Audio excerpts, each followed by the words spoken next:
Drop dimes, hit routes, so yeah, we on the move. From the paint to the pocket, got nothing to prove. Precision in the pass, rhythm in the run. Every play, every day, till the work is done.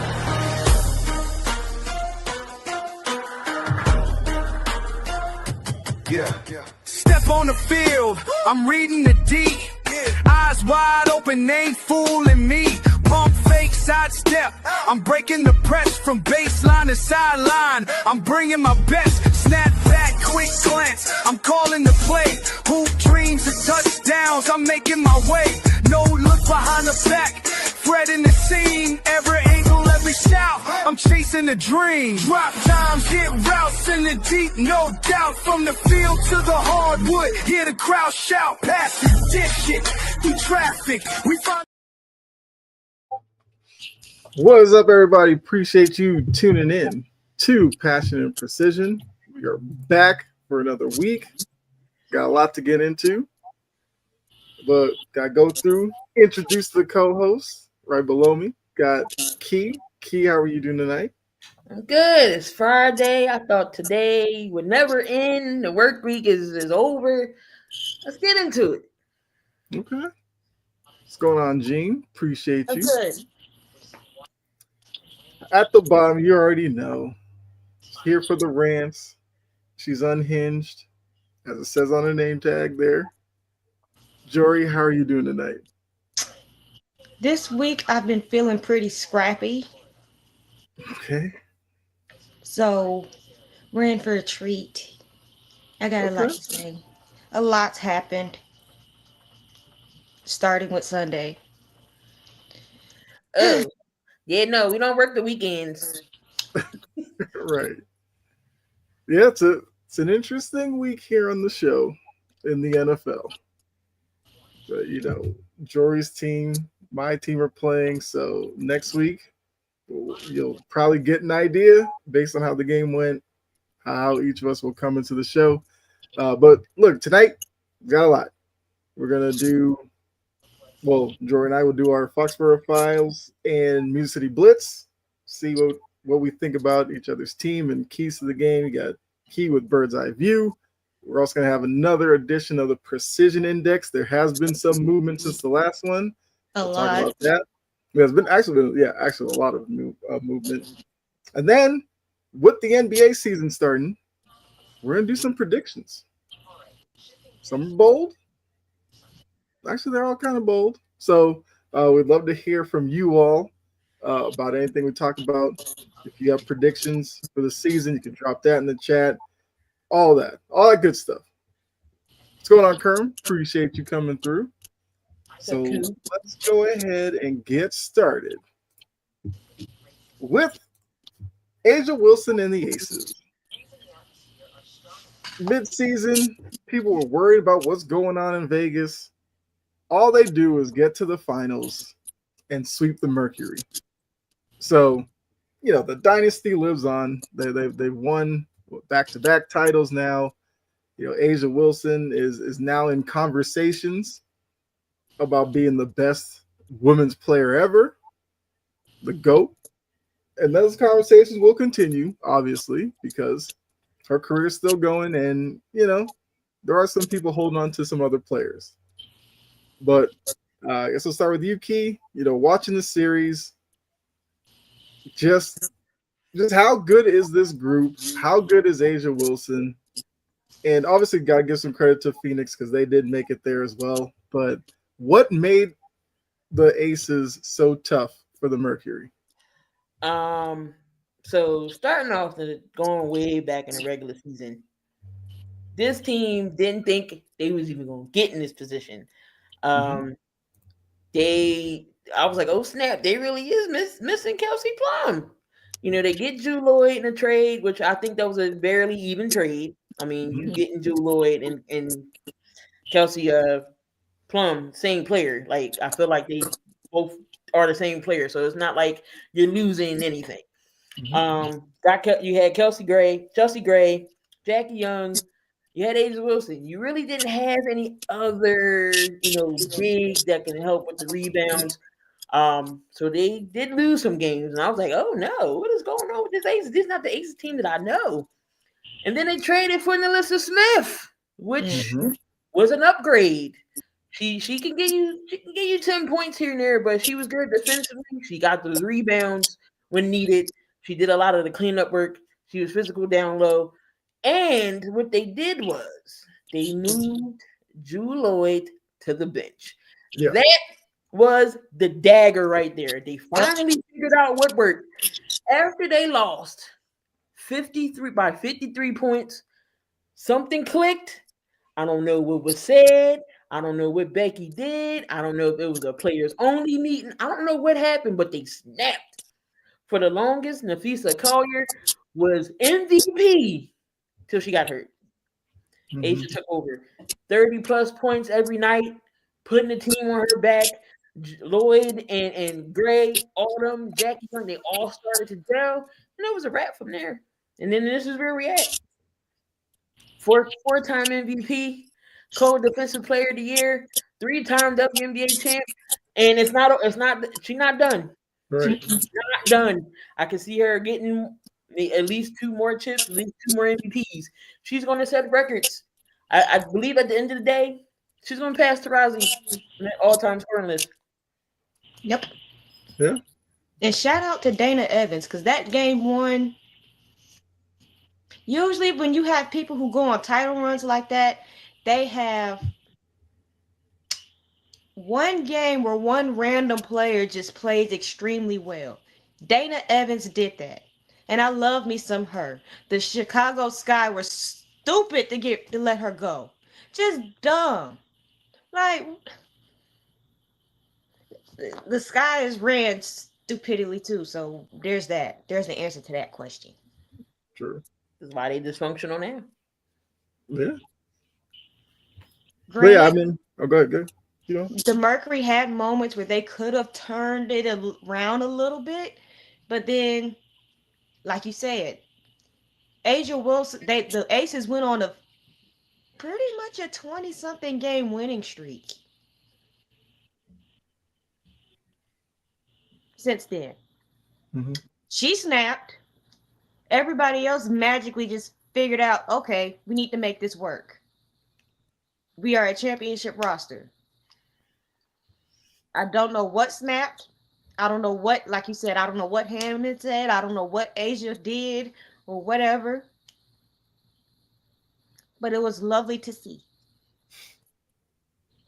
Now people are going to start getting tired of them and they're about to feel that, but gotta stop them. Gotta stop them. Right. Exactly. No, I just think like we hear it all the time in the NBA. You know, championship teams can just flip that switch. Some teams, you know, act like they can do it and then try to do it and just they don't have anything left in the tank. That's what the Aces did. They played, I guess we'll say mediocre to their standards about halfway through the season, and then they probably realized, like, look, the team's good enough. Let's turn it on. And when they turn it on, they are just relentless. And, you know, Asia Wilson is one of the hardest players to guard in the league. Like, she can get you mid-range. She can get you at the rim. We even saw a few times she'd pop a 3 on you. And she's just a 3-level scorer. Like, that's tough. You know, Jackie Young was her running mate most of the year. They were the highest scoring duo. When they needed them the most, those two pulled that team and got them to the promised land. And for Phoenix, look, great season for them. Yeah, they got swept, but, you know, they should be proud of what they did this year. I mean, it'll be interesting to see, you know, Bonner another year older, Thomas another year older. If they, you know, how do they keep this team together? You know, can they improve it anyway? Like, they have definitely the foundation to be a championship team.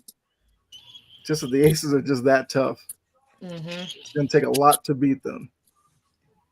I think Asia Wilson is technically a free agent. I feel like I don't see her going anywhere. But yeah, no, I don't see her going nowhere. Right. But now that we're into the off season, what would you say? They're beyond stupid if they don't sign her.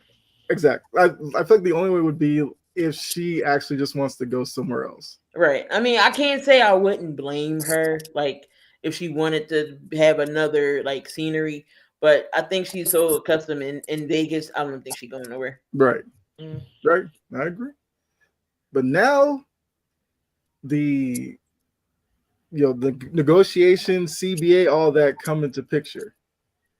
Because now with the heat that this league has, with what's coming down the line from the college ranks and everything, I think a work stoppage would be detrimental to this league.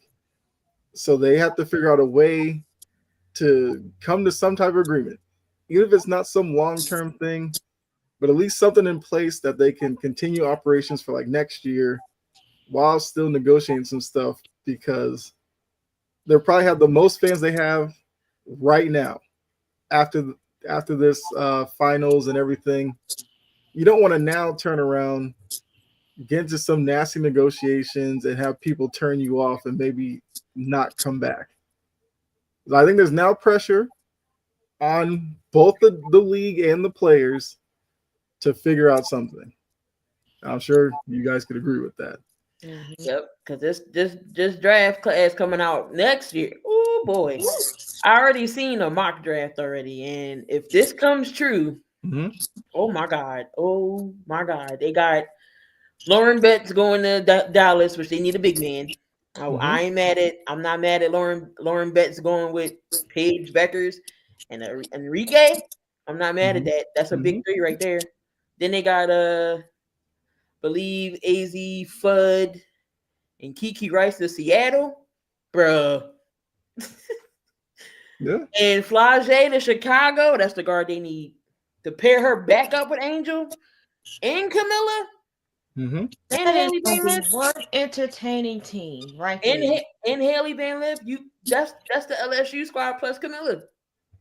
I want a reality show in Chicago. I mean, look, we got Angel out here walking runways and stuff. Like, Which she looked very nice, by the way. Mm-hmm. yeah, look, shout out to her building her brand off the court. I know some people who are detractors talk about, work on your game and all this kind of stuff. Like, okay, she's living her best life right now. Maybe she needs a break from basketball right after the season. Yeah. Have you thought about that? Right. Yeah. We see male athletes talk about that. Why can't she do it? What is the issue? It's only because of who it is. Yeah. Like, we already know. But, okay. Also, he had Olivia Miles going to Minnesota. That would be crazy too. Yeah, that's on like this momentum and the like meteoric rise that the league is on, because now the new like NBA package and everything for the WNBA, like they'll probably get even more exposure. They got to come to some type of agreement. Like they cannot mess this up right now.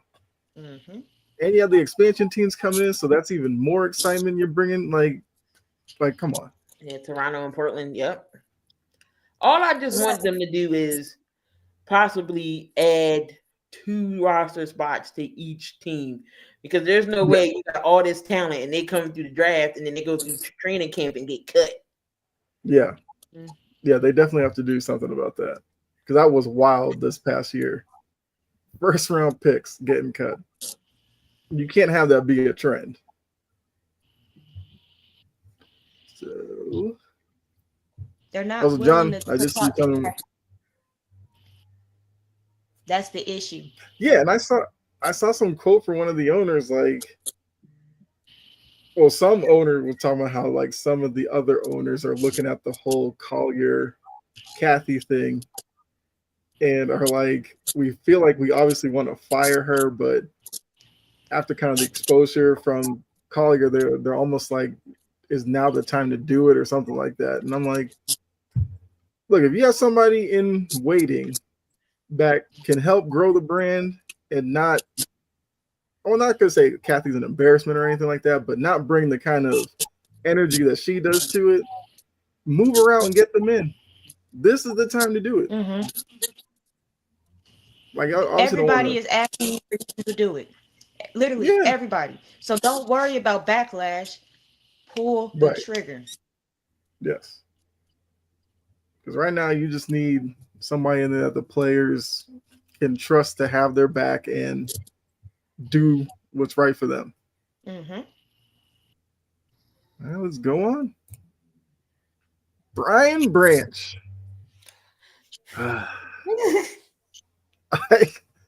Look, it's a Lions team. We know Dan Campbell, Mr. Bite Your Kneecaps, and all that. So it's not surprising something like this happens. It's not surprising it happened to Juju Smith-Schuster. You Why know do people Juju? want to whoop his ass all the time? I think, It's I, this. yeah, he It's talks a lot. this. He absolutely does talk a lot. And then it's the Instagram, like people probably just look at him like you the last one who need to be talking. Mind you, he did that TikTok and got clocked in Pittsburgh. He didn't do that I no remember more. that. He deserved Yeah. that. He 100% deserved that. I mean, he got a rock. Yeah. So it's probably fitting that he is the person that did, cause this. But Branch obviously was disciplined, suspended a game. Dan Campbell came out and said, I don't stand for what Branch did. He even said he apologized to the Chiefs team for it and everything like that. So no Branch this weekend. Okay. Are we okay with it being just a 1-game suspension, or were you expecting more? I kind of thought they went a little lenient on him, but Okay. they didn't. But the NFL, where they were lenient on a suspension, they went on a one man hit charade with the videos and stuff that they put out about him. I So that seen was that. also a part of it, and they ended up Mm-hmm. deleting it because people were getting on them about it. Mm-hmm. Like, wow, that was so distasteful. Yeah. Who okayed that? Subsiding. And the thing is, he was getting Juju back for an illegal block. Mm-hmm. Yeah. And I'm like, y'all couldn't have took this into the tunnel? He True. was like, "No, we're gonna do this right here." Got to do the NBA style. Those kill me in the NBA. Players get ejected and they look at each other like, meet me in the tunnel. I always laugh at that. Because we know most players aren't really fighters. They just like to put it on for the camera and everything like that. But if it comes down to it, a lot of these No, people don't the know how NBA, to. NBA players are soft. If he really Yeah. wanted to do that, he could have just did that in the tunnel. Yeah. Exactly. Okay. Um, Draymond Green, yeah, Draymond does get away with a lot. He gets away with bloody murder. Yes. I don't And got know the how nerve he to does sit it. there and scream and whine and at the refs all the time. Man, stop it. Right. I mean, Key, 1 game enough for you? You think it would be more? I mean, I guess you can do one. Maybe if Dan Campbell wants to discipline him, the Lions can discipline him, or maybe not start him, or something like that. But I already knew the NFL was going to give him 1 game. Now, if he hurt somebody, I think it would have been more. Mm-hmm. Like if Mahomes got hurt, or Mahomes got hurt.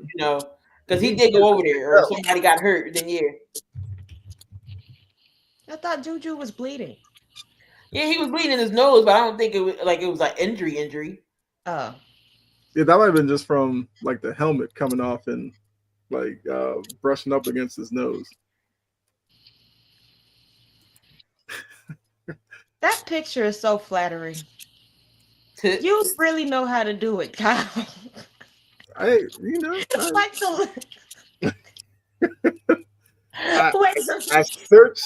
the free internet and found a great picture of it. So, like, come on, Mr. Branch. I know Nick Saban didn't have you do this. And he was like, "Oh, well, I'm just not gonna get keep gonna get bullied." I understand, you got to I get stand up that. to this.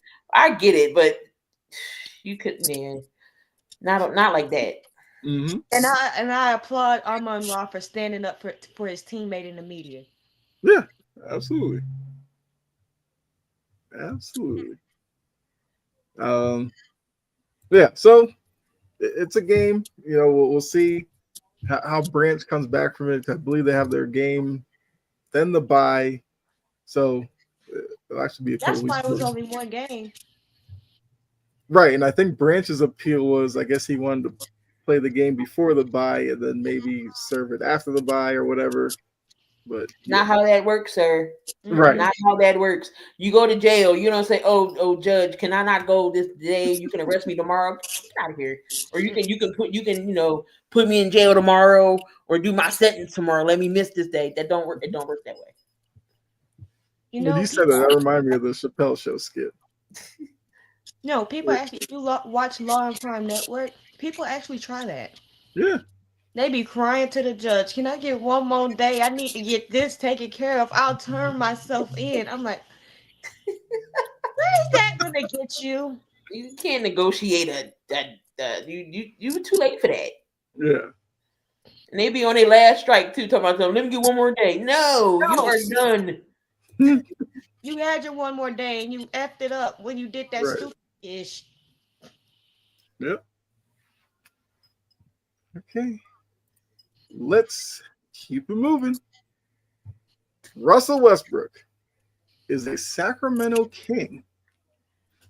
I was a little surprised that was the team that picked him up, but hey, Russ has a job.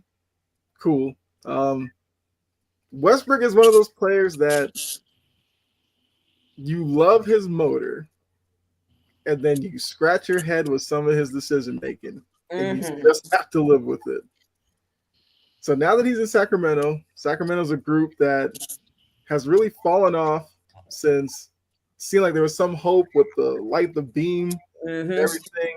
They've fallen off. Aaron Fox is no longer there. Sabonis is still in Sacramento, and it seems like they've been trying to pair him up with somebody else. They brought in the old guard and Levine and DeRozan, and it's just like now you have Russ. So what are we expecting? What are we expecting from Russ in Sacramento? Does he start? I don't know. He does. I mean, I've seen a potential start lineup, so it'll be Levine, Sabonis, DeRozan, Keegan Murray. They just gave big money They to. just gave him big money. I think you have to bring Russ off the bench. I don't think you start Russ. I think he does absolutely nothing. He's a veteran. Yeah, Schroeder, right? I think Schroeder's gonna be the starting point guard. Yeah, so Russ coming off the bench. Yep. Yeah. But I'll just say that he got paid. So shout out to Keegan there. I'm as sad as it is, Benny. I'm gonna have to agree with you. As much as I would love Russell Westbrook to get a chip, he's going to be like AI. Will never win one, but he was great at what he did. That's because he's a ball hog, and he's always been one. Yeah.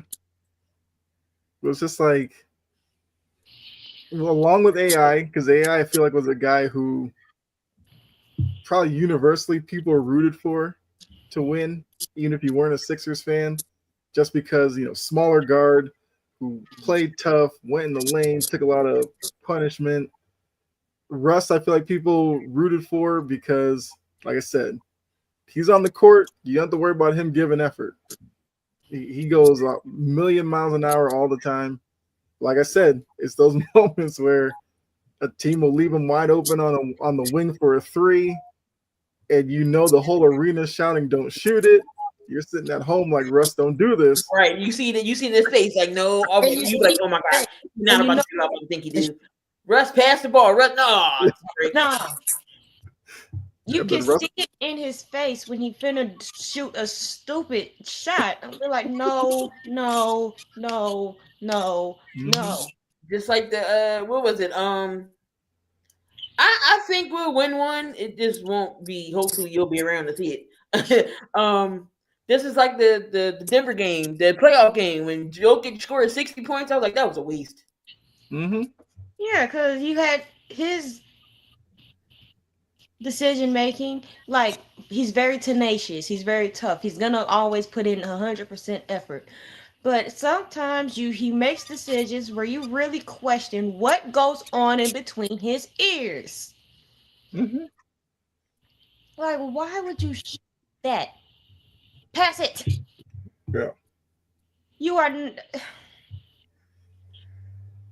The game is aged kind of. It's starting to age Russ out, and it's showing its ugly face. Unfortunately. Yeah. All right, so looks like we got what, Sixers fans in the chat. Got a Suns fan. Okay. Yeah, that's the unfortunate thing. It's, I don't know if maybe Russ came in the wrong era, because if Russ was like early '90s, I don't know. Maybe his career would have gone a little differently. But in today, 2025, yeah, a point guard that can't necessarily spread the floor is kind of a dying breed. Like Mhm. Russ will shoot a mid range. He'll do that. Miss an That was open like layup. his greatest move was like he'd come down 100 miles an hour, stop on a dime, and knock in that little mid range shot.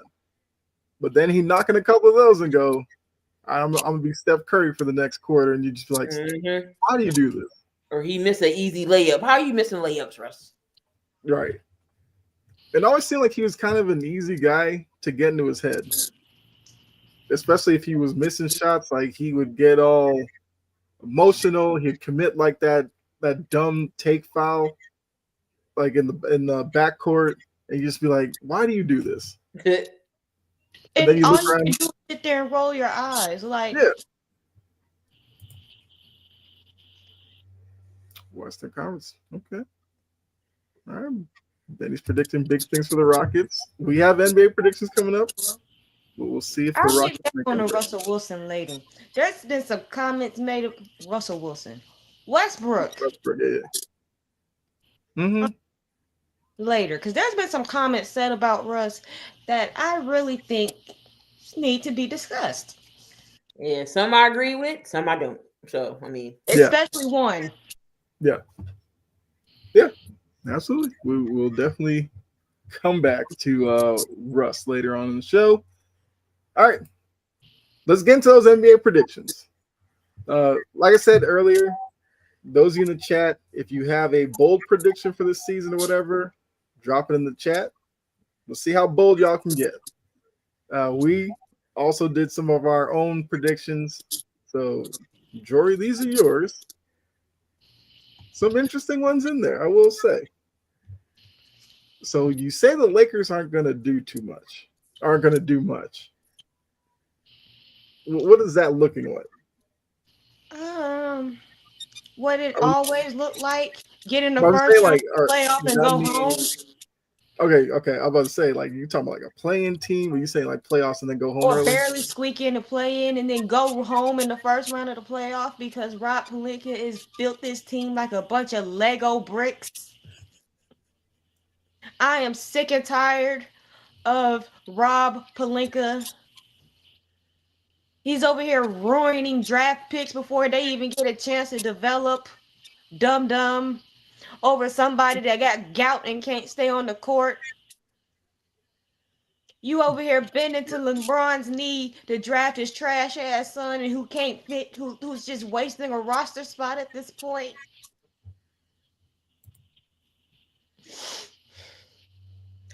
Barney should have never been drafted.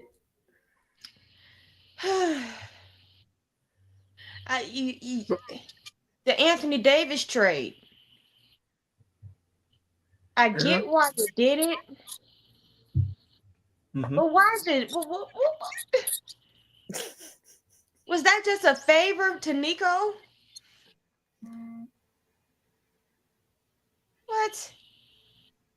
I'm not saying I regret it because I love blue and purple. He done lost Mm-hmm. some weight because you know they eat very clean in California. Mm-hmm. So He done lost his weight. Meanwhile, you got Anthony Davis over here in Texas looking fluffy. It's something about that state. Charles Barkley was right. It is something about that state. That good barbecue, man. The barbecue, the steak. Yeah. I'm gonna make a trip. I'm gonna go to Houston once. Same facts. Me too. Let's go. I gotta go at least once. Look. My mama done been to San Antonio. I'm jealous that she went to Texas. I want to go to Texas. I'm gonna go to I want to go to Nashville. I want some barbecue there too. It was pretty. The city smelled like eggs. But all big cities have a very distinctive smell. It's outside of Boston. Boston didn't really smell like anything. Oh, but spaghetti. It did have a very faint scent of Italian food. Yes. Large Italian. Yeah. Especially certain parts. Yes. Large Italian contingency. I can see that. Just think that the Lakers are going to stink on defense. Okay. We lack size. Well, It's gonna be one season that I've already come to the conclusion that all of my professional teams are just gonna piss me off. So I'm guessing that you don't necessarily like the 8 edition. You don't like Hell no. Hayes still being there. He another. Hell no. I mean, that's basically their big man rotation. Like DeAndre Ayton is soft. He's softer than toilet tissue, wet toilet tissue at that. Jackson Hayes does nothing but run cardio up and down the hill, the court. Mm-hmm.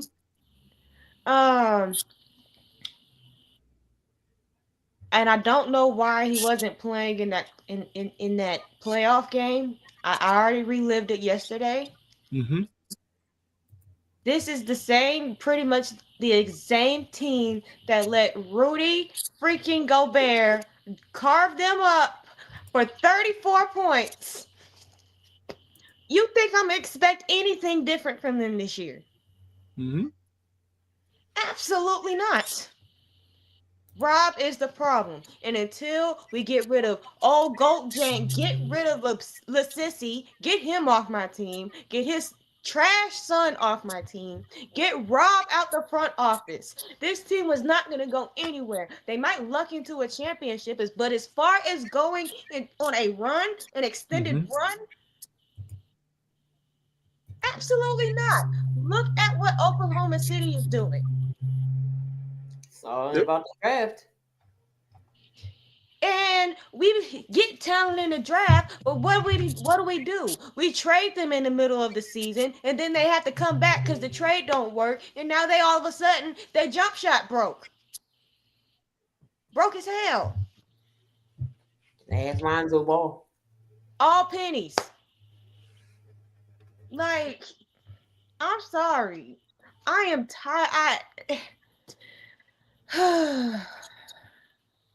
I'm tired of them. Mm-hmm. I love them. I'm going to root for them. But I am tired of them. And I'm definitely tired of LeBron. Retire. Look, I feel like, he's been around forever. I gotta give him credit for that. I feel like with each passing day, more and more NBA fans are coming around like, okay, you did what you've done what you've done in your career. Like, just go away now. I got drafted when I was 2. I'm 24. You don't think I'm sick and tired of seeing him? Damn, I feel old. Yeah. Like, I'm tired. I was tired of him in 2010 when he started all that flopping. Still do flop. It's gotten worse because now we got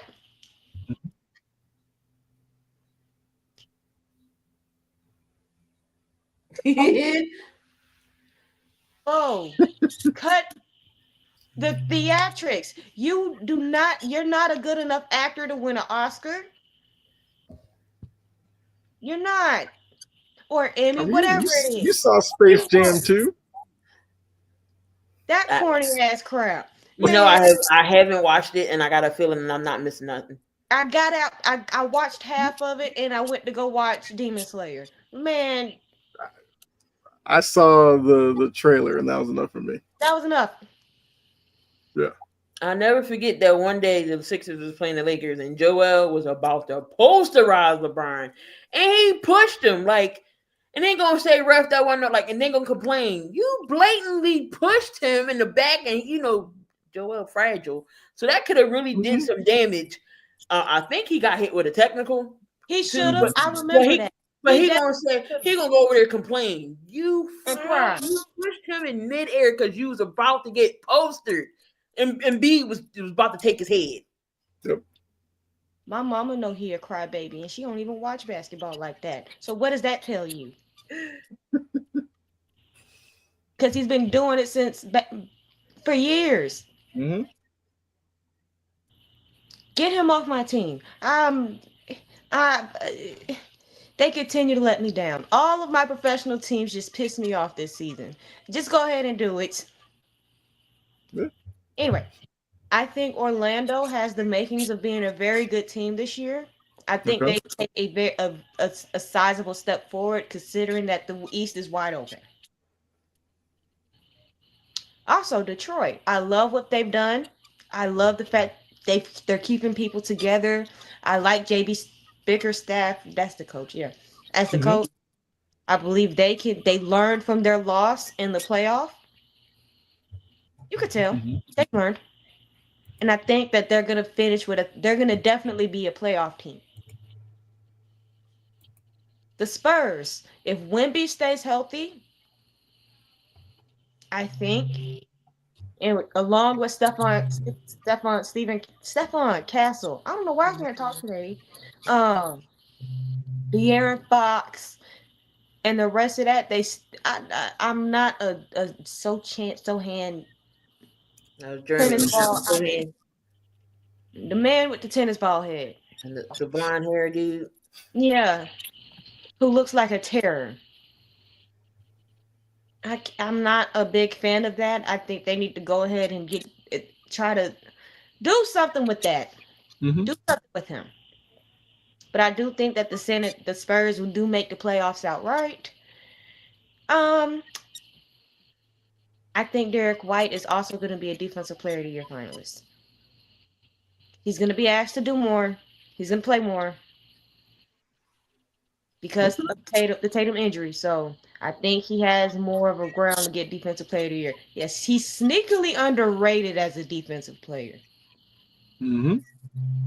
And of course, the Clippers are falling apart because they're old. That's the nursing Their home prime team age right there. is probably like 150. So there's that.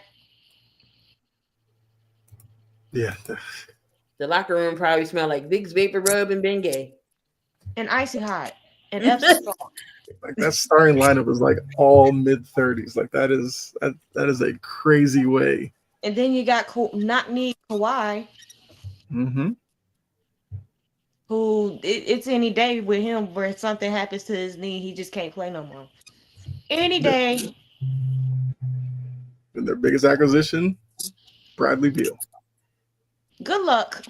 Oh, Jesus Christ. Good He's luck. gonna be injured by game 3. Yep.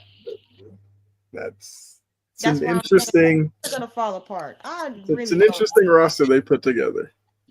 That pie don't care how many times you slice it. The Clippers are gonna fall apart. Right. So I mean, they better get as many wins as they can early, and then try to coast after the All-Star break. That's probably their only way to really get through the year. It ain't gonna matter much. Well, yeah, but I guess they built the team for like the veteran presence in the playoffs. Problem is, you got to get there, and you got to get there healthy, and you have to get there with enough left in the tank to then play out the playoffs and make a deep run. And you know who doesn't have enough in the tank to play throughout the playoffs? James Harden. Good luck with that. What kind of stupid is it? They just got a player for each issue. And Mm-hmm. it's just asking for it all to come together in a spectacular fail. It's Yep. asking for it. They just need to light the fire. I don't even think they make the playoffs. Well, you know Harden ain't good in the playoffs anyway. Harden's good like game 1 and 2. Yep. After that, But when it really matters, don't count on it. Yeah. Okay. So my- those were Jory's predictions. We got Key.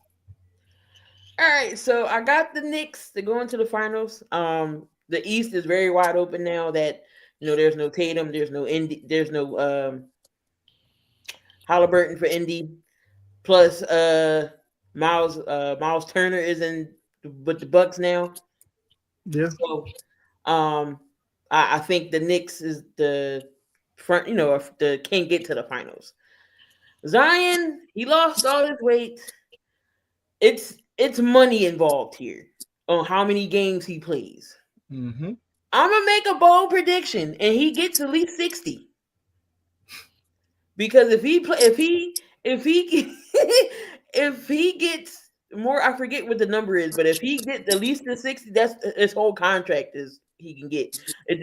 Depending on how many games he plays, is how much his contract is going to be, and then knowing next year he's probably going to be with another team, depending on how he does this year. 60 games. Okay. Oh, Anthony LeBron played 70 games last year. Oh, a lot higher than I thought. Okay, Zion playing 60 games. The Pelicans can get 60 games out of Zion, they'll take that at this point.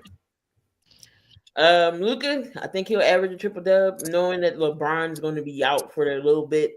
Now Luka has to be the playmaker, so he has to dish the ball. He has to find the guys open. Of course, he's gonna get his shots, and he gets rebounds too. So he's gonna have to get people involved. They have other shooters that can help Luka out. As far as if Austin Reeves get hot, if Rui plays good, he probably can feed Ayton in the middle a little bit. So I think he could average a triple dub. Okay. It'll be all for nothing if he gives up a triple dub on the other end. Sure. And the Sixers, I think they will make at least the 6 seed. I think they will. Again, the East is wide open. Joel did play tonight. Again, I'm not having this false hope. I'm not trying to get stuck back in. But VJ, he did have 26 tonight. Paul George, he's don't know when he's gonna play. Over what? A pinky finger? Who? Paul George? Yes. No, it's his knee. No, I thought McCain was but McCain is getting the cast removed in like a week or so. So he'll be good. But Kane's been lighting up TikTok, so I'm assuming he's good to go. So yeah, we don't know when Paul George is gonna freaking play. But yeah. I think they can, if Joel's healthy, if he plays, the Sixers can prove me wrong and be higher, but I got them at 6 right now. Okay. And the biggest shocker of them all, I think Trey gets traded. He's still not. He's Atlanta to do so. He still hasn't come into a contract. So I think Atlanta will trade him. It would be smart of them to do so. Only thing I have to say is that about old Zion. Look, the thing about skinny Zion, it has the exact same effect as Ben Simmons shooting a 3 in the summer. I don't believe that crap when I see it. Look, do it in a game. We already know he got to talk to Crawford, Etouffee, and beignets and all of that crap. We know this. Mm-hmm. He's not disciplined, and until he can prove it, I wouldn't bet a free pack of Skittles on Zion. Yeah. Not, I mean, there's really no track record to believe he'll play that much, but we'll see if the weight loss helps him. So, like I said, Anthony says Cooper Flag will make the All Star game. That's interesting. I'm also interested to see this whole flag at point thing because Jason Kidd has been experimenting with that. I believe he was asked about it. I think he said it's like not necessarily set in stone that Flag's going to do that, but it's clearly something that they're going to try. And I want to see how successful they can be with that. That's not gonna work. I mean, it's hard to think it will, but I mean, I can't necessarily hate Kid for trying something. They're cooked. Yeah. I'll take it. What would you do for a Klondike I've been bar? craving that for about a month. Dead ass. I'm like, I really want me a Klondike bar. They were pretty good. That's not the one I want. A Fat Boy. The ice cream. Okay. When was the last time you heard that? It's not a bad thing to crave. So I'll go really quickly. My predictions: I have Dyson Daniels winning the Defense Player of the Year. I do think with the Hawks and the team that they've assembled, if they have a good year, I think they'll put a lot of attention on Daniels and his ability on the defensive end. So I'm gonna go with him. Jaylen Brown's gonna be top 5 in MVP voting because they're gonna play to his style. They're gonna play a faster game. He's gonna be tasked with being the number 1 guy until Tatum comes back, and Tatum keeps telling people he's coming back this year. So they're gonna need Jaylen Brown to lead them to at least be a playoff team. I have the Magic as a top 3 seed in the East. I was about to go as far as saying maybe win the East, but I think they'll be top 3 for sure. I have Bickerstaff winning Coach of the Year because the Pistons will be just a better team, and I think if the Pistons are a top 4 seed, Bickerstaff should get a lot of credit and probably win the award. And then I have the Hawks winning 50 games. If they move Trae Young, we'll see. But I feel like if you're a Hawks fan, you have sat through multiple years of heartbreak. If they cannot do something this year where you have Trae Young, you have Jalen Johnson, you have Porzingis, you have Dyson Daniels, you have Risa Shea, you have Quinn Snyder, who is a good coach. I almost put Quinn Snyder for Coach of the Year, but I think he'll be in the running. But you don't necessarily have to worry about Boston right away, even though I think Boston will still be good. Indy taking a step back. Milwaukee has issues with their roster right now. If they can't be a top 4 seed, if they can't win probably at least a round in the playoffs, and then we'll see what happens in the second round, I don't know what to tell you. I mean, you've seen me enough. I'm not the biggest Trae Young guy. I'm actually giving them some credit this year that they've built a good team around him. They got to go out and good teams around him before, and you know exactly how Hawks fans don't sit up here and play like they actually think like that. You know they operate with collective groupthink. Yes, I do, and because I agree with you. The way Hawks fans have talked about some of the players who have played with Trae Young, you would swear that they were surrounded. Yeah, you'd swear they surrounded Trae Young with Ben Simmons every year. It's like he's dealt with Bogdanovich, who's a good perimeter guy. DeJounte Murray should have worked, but Trae Young can't play off the ball, so that never happened. Right. Clint Capella, when he got to Atlanta, Clint Capella was a serviceable big man. Mm-hmm. So Trae Young has had pieces. And now this is probably, if you want to say, the best team they put around him. If Trae Young is that guy that Atlanta Hawks fans try to tell me he is, they should be a top 4 seed easy and probably higher. They need to be in the playoffs and not in the play-in. Facts. With this team, if they're in the play-in, I don't want to hear another Trae Young supporter tell me that I'm wrong about my assessment of him. And I don't want to see another Trae Young shimmy. Yeah. Yeah. So those are my predictions for the NBA season. All right, against the NFL, we'll obviously come back to the NBA now pretty regularly on weekly because next week we'll have actual regular season games that have started. I am excited to see obviously the new packaging of the NBC, Peacock, and all those broadcasts for the NBA. I think I saw a preseason game on Peacock. Wasn't bad. Wasn't a bad production. So I think they'll do well. I forgot who had like the better lineup in my opinion as far as like Prime and all that. I think it was. Did we say Prime in the beginning? I think so. Mm-hmm. Because it was Anthony, Maria Brooks, Melo. Anthony, I want him to. Yes, I'm praying for it. Get off my roster and take your son with you. Something tells me no, but I'm It with tells me you. that I hope it is.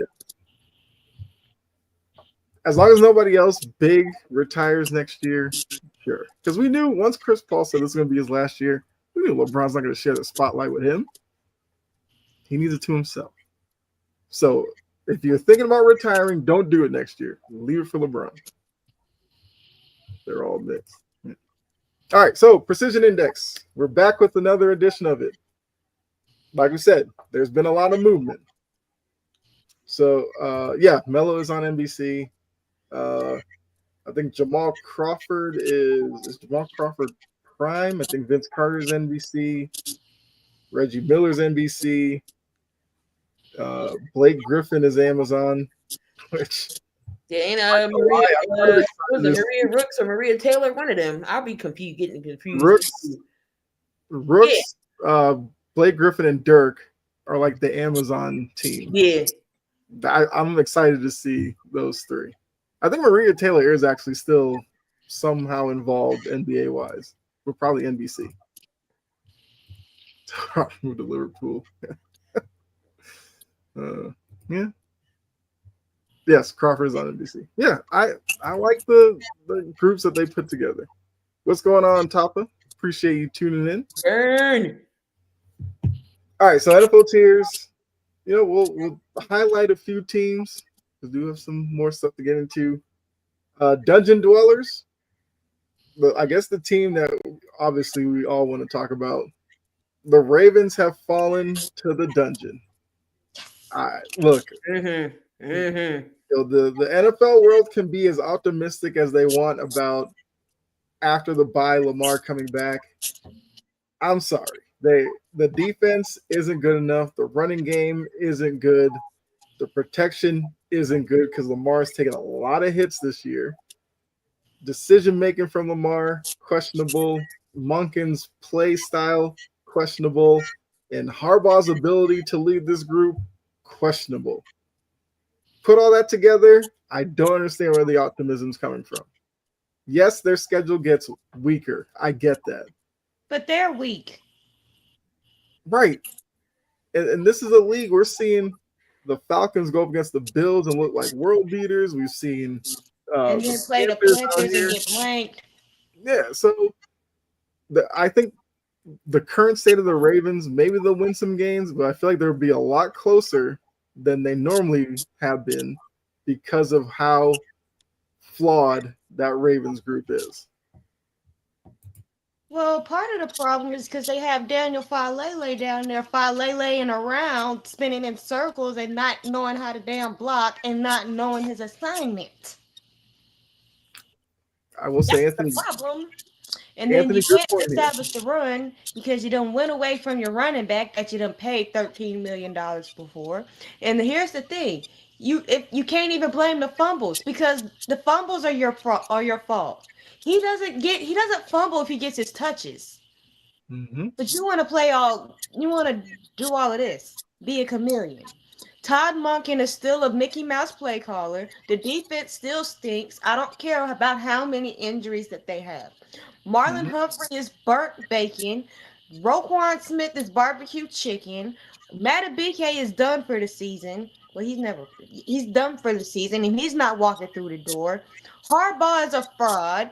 Um, anything else? That is true, Tapa. Yes.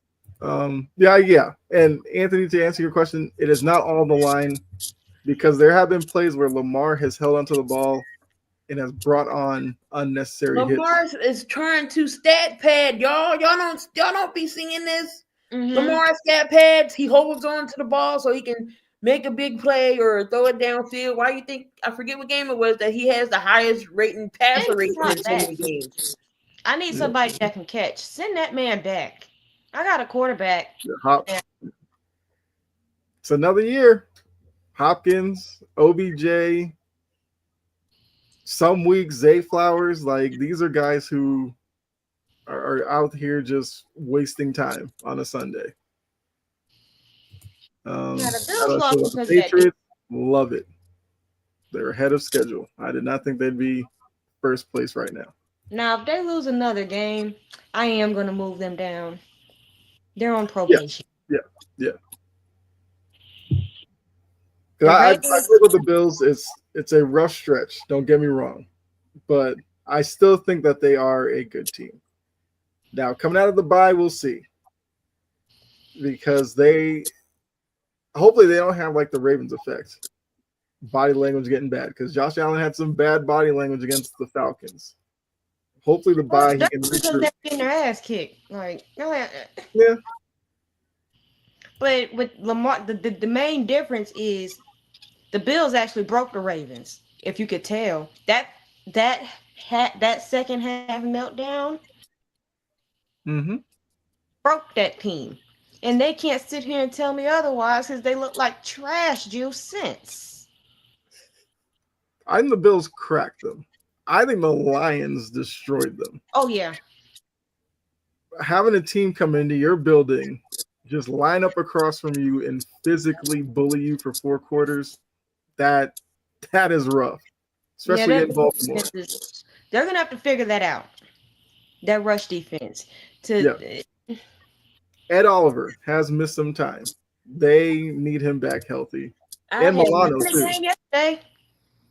But I was saying, I haven't had them here. I haven't heard Bosa's name in a minute. Where is he? Is he hurt? Non-existent and overrated, like I've been saying for the past 2 seasons. Drake May does just like his brother. They both injury prone. I've never seen players that get hurt so much. Okay. The Chiefs, if they don't clean, I thought the more I watch the Chiefs, I put them up there because they look good against the Ravens, and then they looked like they were about to start turning. But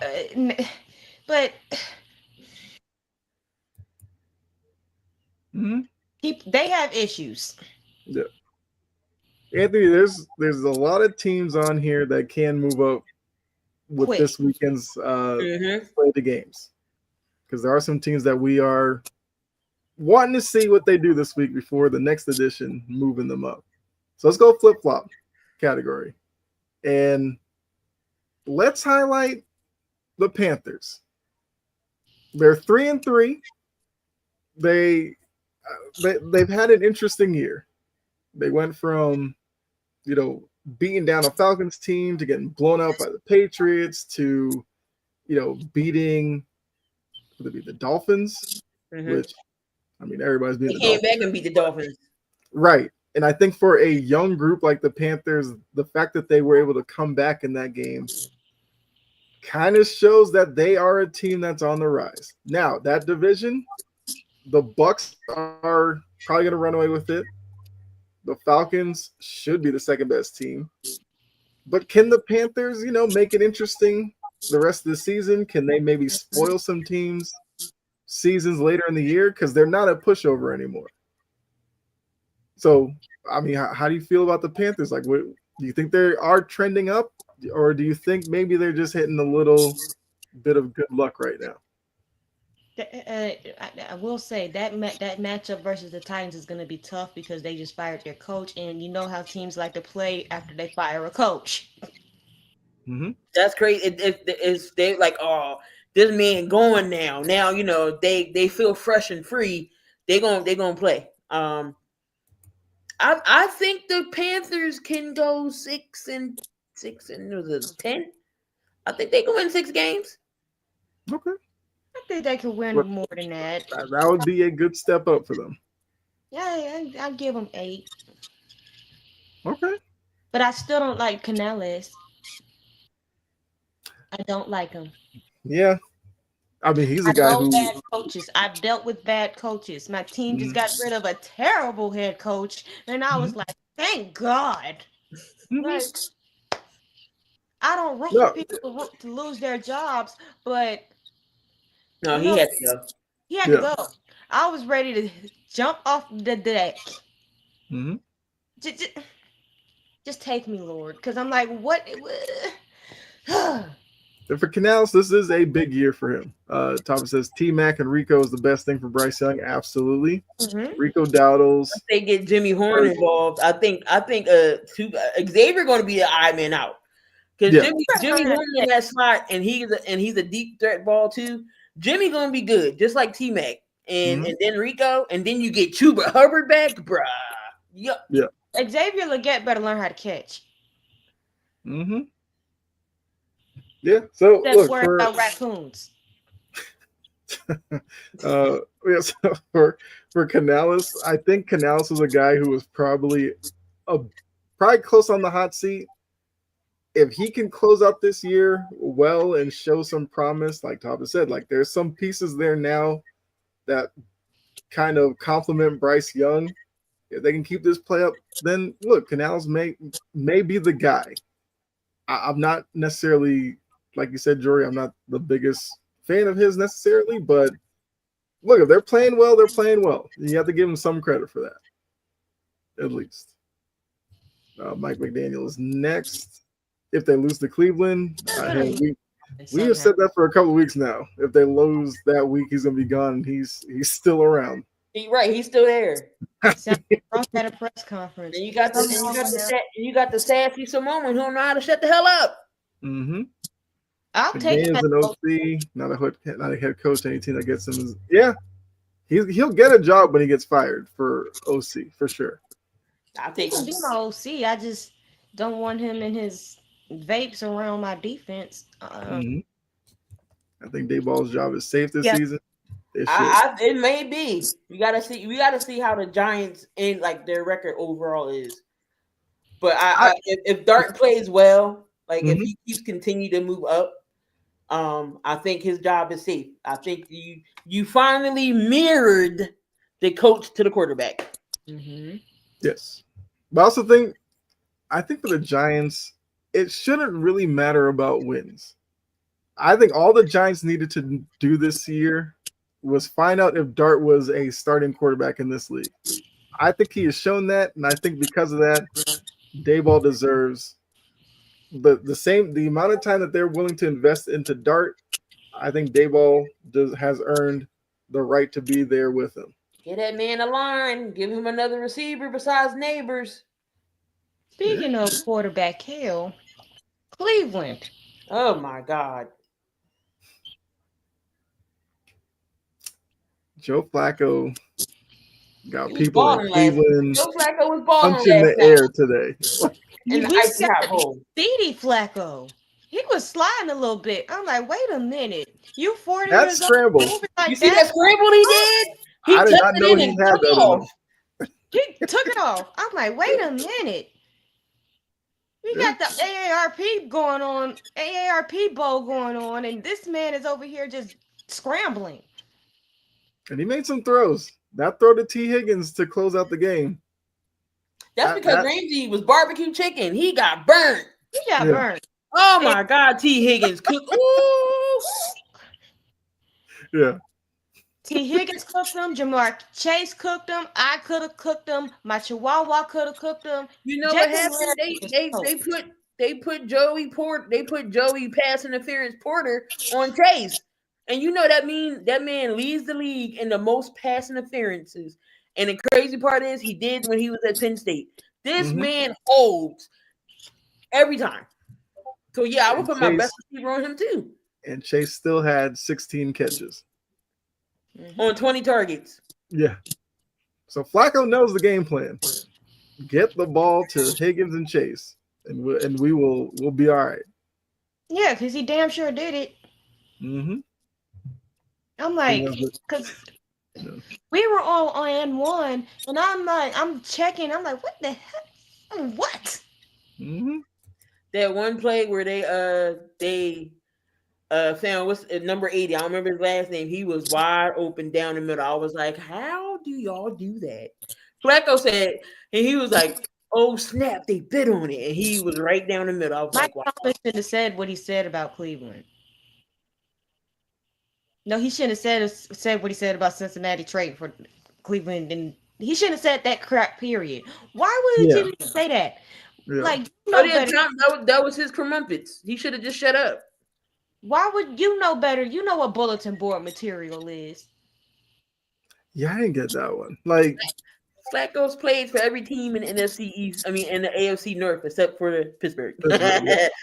And if he makes it to the Browns game, he'll be the first quarterback to play like in a season matchup for both teams. That is wild. So, but if Flacco out here making history. Flacco can, I guess, keep. Okay, so here's the question. Well, I'm sure I know what y'all all gonna say, but here's the question. Let's just say, Cleveland. I mean, let's just say since he goes on a run, Burrow comes back in Detroit in December. Do you swap him out? You have to. It's Joe Burrow. You have to. And I'm sure Flacco would be okay with that. Because look, by mid-December, Flacco's tank might be empty. Yep, this is true. You're right. Look, Sijin, I'm not going to hate that. Like, if Flacco is cooking, it's going to be hard to take the ball away from him. But it's Joe Burrow, though. But knowing Flacco, if he gets you to the playoffs, he's going to have his worst game. So there's that. I mean, if he gets y'all to the playoffs, then I would insert Burrow. But I'm just saying, and by the time Joe comes back and he's still cooking, do you cool off the hot hand and put the cold hand in and let Burrow do his thing, or do you leave Joe in there? It's interesting. I mean, look, you look at the Bengals' next few games, and can Joe Flacco get them wins here? They have the Jets, the Bears, then the bye week, so at least Joe can recharge a little bit. Then you get the Steelers again. You get the Patriots. You get the Ravens. And that would take you up until around the time where Burrow's kind of sort of getting ready to come back, because mid-December you do have the Bills and the Ravens. So, I know a lot of people the Steelers defense and the Ravens defense is worse. Man, that man will have a field day. I'm just saying, a lot of people want them to throw dirt on the Bengals when Burrow got hurt. I was like, don't do it yet, because that division is not going to get away from them. All you needed Flacco to do was win enough to keep them within arm's length. And based off of the game against the Steelers, you're looking at them thinking he may do even more than that. I don't know what happened to DK after that catch. After that, Rodgers was looking all for tight ends. DK can't get separation by himself. Right. Freiermuth was open. Pat is very underrated tight end. I always like Pat. I always like Pittsburgh's tight ends. You had Heath Miller. You had that's been their identity. You had I forget who else they had, but I love they always had a good tight end and Freiermuth. I can't remember talking about too. Washington needs to be on somebody's line. He's sick. He is huge to be a tight end. But when they put Washington and number 74 together on the offensive line, that run game is actually good. With Warren and surprisingly Kenny Gainwell.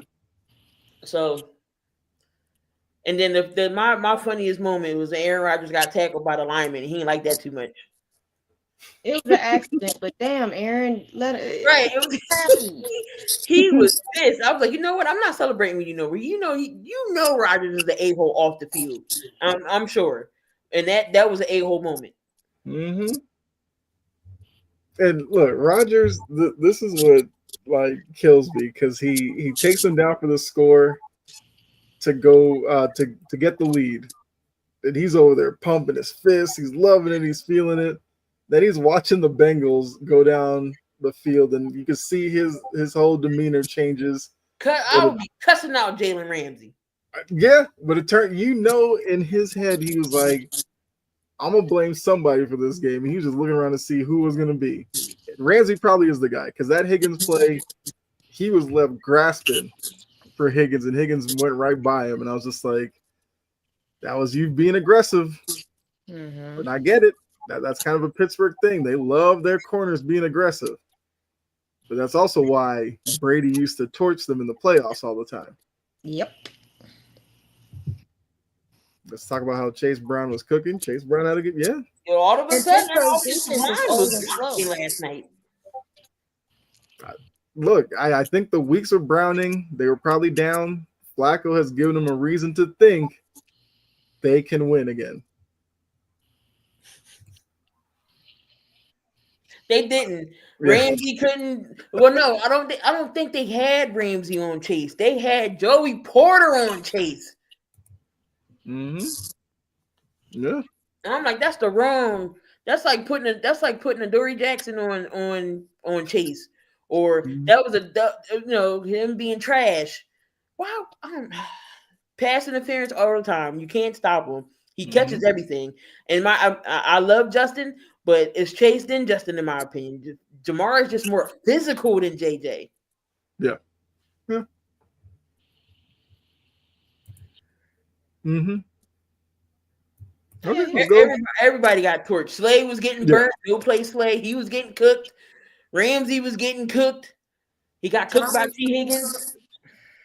Yeah, you have 16 catches, 160-something yards. Yeah, you cooked everybody.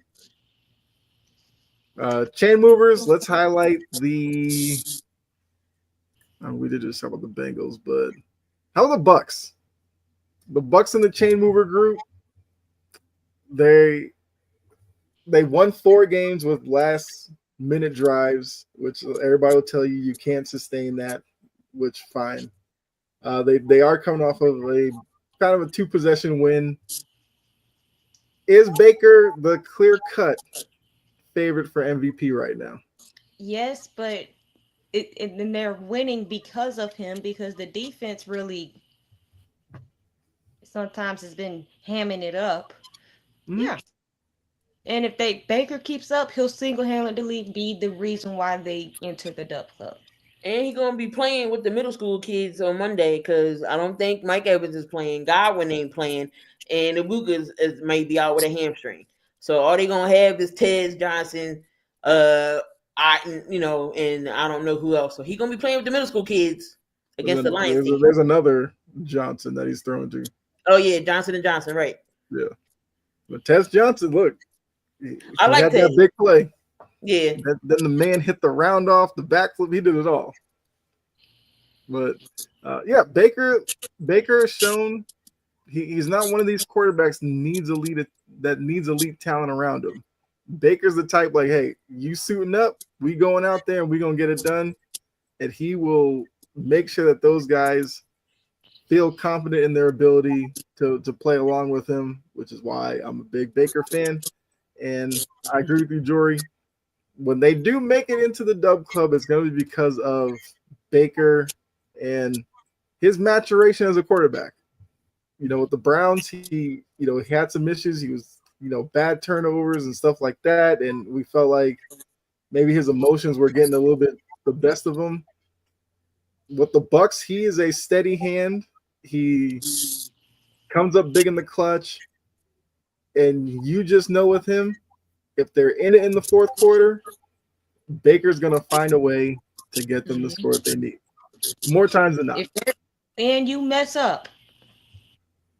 Yeah, you mess up and give him an opportunity, he's gonna capitalize late in the game. Yeah, I mean Evans' days in Tampa are numbered. He's been there forever. He's coming to the end of his career. Yeah, Godwin, it's just every time Godwin gets going, some He gets injury hurt. pops up. Oh, Sterling Shepard. I forgot about him. That's right. Yeah, yeah. So like Ibuka and Tez Johnson might be the future for Tampa Bay. Mm-hmm. Kind of scary when you think about it, because Ibuka has come on really well this year, One of and the Ohio Tez, State receivers. and Tez is that guy who takes the top off the defense. So they're definitely headed towards brighter days. All right, Dub Club, the top of the top. Let's look at how about the Seahawks? They're a team. Oh, go ahead. I'm impressed. I'm about to say Sam Darnold. A lot of people don't want to believe in Sam. As long as he don't see ghosts. Right. He's keeping my fantasy team afloat. He's having a really good year. He's in that MVP conversation as well.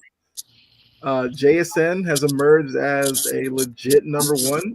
A lot of people were questioning the whole DK Metcalf trade. Well, JSN has stepped up. Mm-hmm. They have the running backs that we know, which little inconsistency there, but they are good running backs. And that defense, hey, Baltimore, yeah, you can move on from Mike McDonald because you have Zach Orr. Mike How is McDonald that is going? killing it in Seattle. And Zach Orr is probably on his way out of a job. Mike McDonald probably should have been the next head coach for the Ravens, but Well, you know we can't question Harbaugh's job. So, but yeah, look, McDonald's in a great situation out in Seattle. They're playing well right now. Like I said, Darnold's in the MVP conversation. Question for you: would you put the Seahawks as the favorites in the NFC West? Yep. Okay. because the Technically, Cardinals, the Niners are leading the division, but I was just wanting to know. because the Cardinals are Go ahead. I got it. I'll keep my comment till you done. because I'm like the Cardinals aren't special. The Mhm. 49ers injury, Mm-hmm. they got to look at that strength and conditioning staff. Something. The Rams are on a slope. So yeah, I think that it's very feasible that they're favored. Okay. I mean, don't be the Rams. I mean, it's still there too. But Mhm. I mean, it could come down to maybe a game or so for them. Rams in Seattle. If Seattle keep playing the way they playing, so Now, if the NFL could have planned this anyway, I would love for like week 17, Seahawks, Rams. I don't care where it's played. Niners are injured. This is Seattle's year, but Mac Jones is cooking, and Kendrick Bourne. That's his favorite receiver. He had him in New England, and what was it, the last game? They're talking about Kendrick Bourne had like 150 yards, and I was just like, where has this guy been? But Seattle, I mean, the Niners are still finding ways to win, but yeah, they are a beat up punch. Okay, so do we see Seattle making a deep playoff run? It would depend who they play against. I feel like go in there and beat Philly right now. we can never beat the Seahawks. They got our number. Yeah. Just with the dysfunction. Even without the dysfunction, they got our number. Yeah. Mm-hmm. Look, if Seattle can get a couple of games out there, I think they could. That's a tough place to play for a road team. Purdy keeps his job. They paid him too much. Yeah. I mean, they were looking at Purdy starting this week. It was just that Purdy isn't ready to go. So they're ready for Purdy to come back. Now, they do know, though, if Purdy does get banged up again, Mac can still win them games. Mm-hmm. So they're not in a bad situation. Mac is tough. He really does need another shot at being a starter. Belichick ruined him. No, Belichick absolutely did, and that's why Kraft kind of was done with him. And I think Mac has shown enough that if a situation pops up, I don't know where. Yeah, I don't know where, but like, let's say Arizona. just throw a hypothetical. Let's say Daniel Jones has a great year. He gets priced at an Indy. If I were Indy, why not sign Mac Jones? I don't get want it. Mac Jones twice But a I'm just year. saying, like, you have Richardson there, but if you could try to throw Richardson back out there or get a Mac Jones, you're better off just getting Mac Jones. You talking about Anthony Richardson, who damn near bust his eye out in the pregame off of a lap band? Wow. Richardson. That guy, like, ugh. No, Okay, that whole thing, Anthony. that whole preseason pregame thing. What are y'all doing? That's Knocking not a bad idea. That's a good one. That is. Mac to New Orleans, or well, Cleveland's paying too many. They can't do it, but they can't afford to get another. but New Orleans would be a smart one. Mm-hmm. Don't send them to the Jets. That's QB That's Yeah, hell. that'll ruin his career. That's QB purgatory. The Jets. I don't know what it is. Yeah. Well, a lot of times Jets have like defensive minded coaches and then throw these quarterbacks in there. Like Rex Ryan, he had Mark Sanchez. You think Rex Ryan cared about Mark Sanchez's development? No, he was worried about his defense. And that's kind of been the thing with them. They don't really go offensive minded. They did with Gase, but Gase only got the job because he high-fived Peyton Manning once. Like, it's just been the leadership with the Jets. I don't know why people keep overlooking that matchup against the Titans. That's a divisional matchup. Don't sit here and piss me off. That's a divisional matchup. It's gonna be a tougher game than it was earlier because they actually have something to fight for now. Yes, they're paying 8 QBs. Paying 8. Yes. 8. They're playing 8, but yeah. They'd be lucky if it was 5.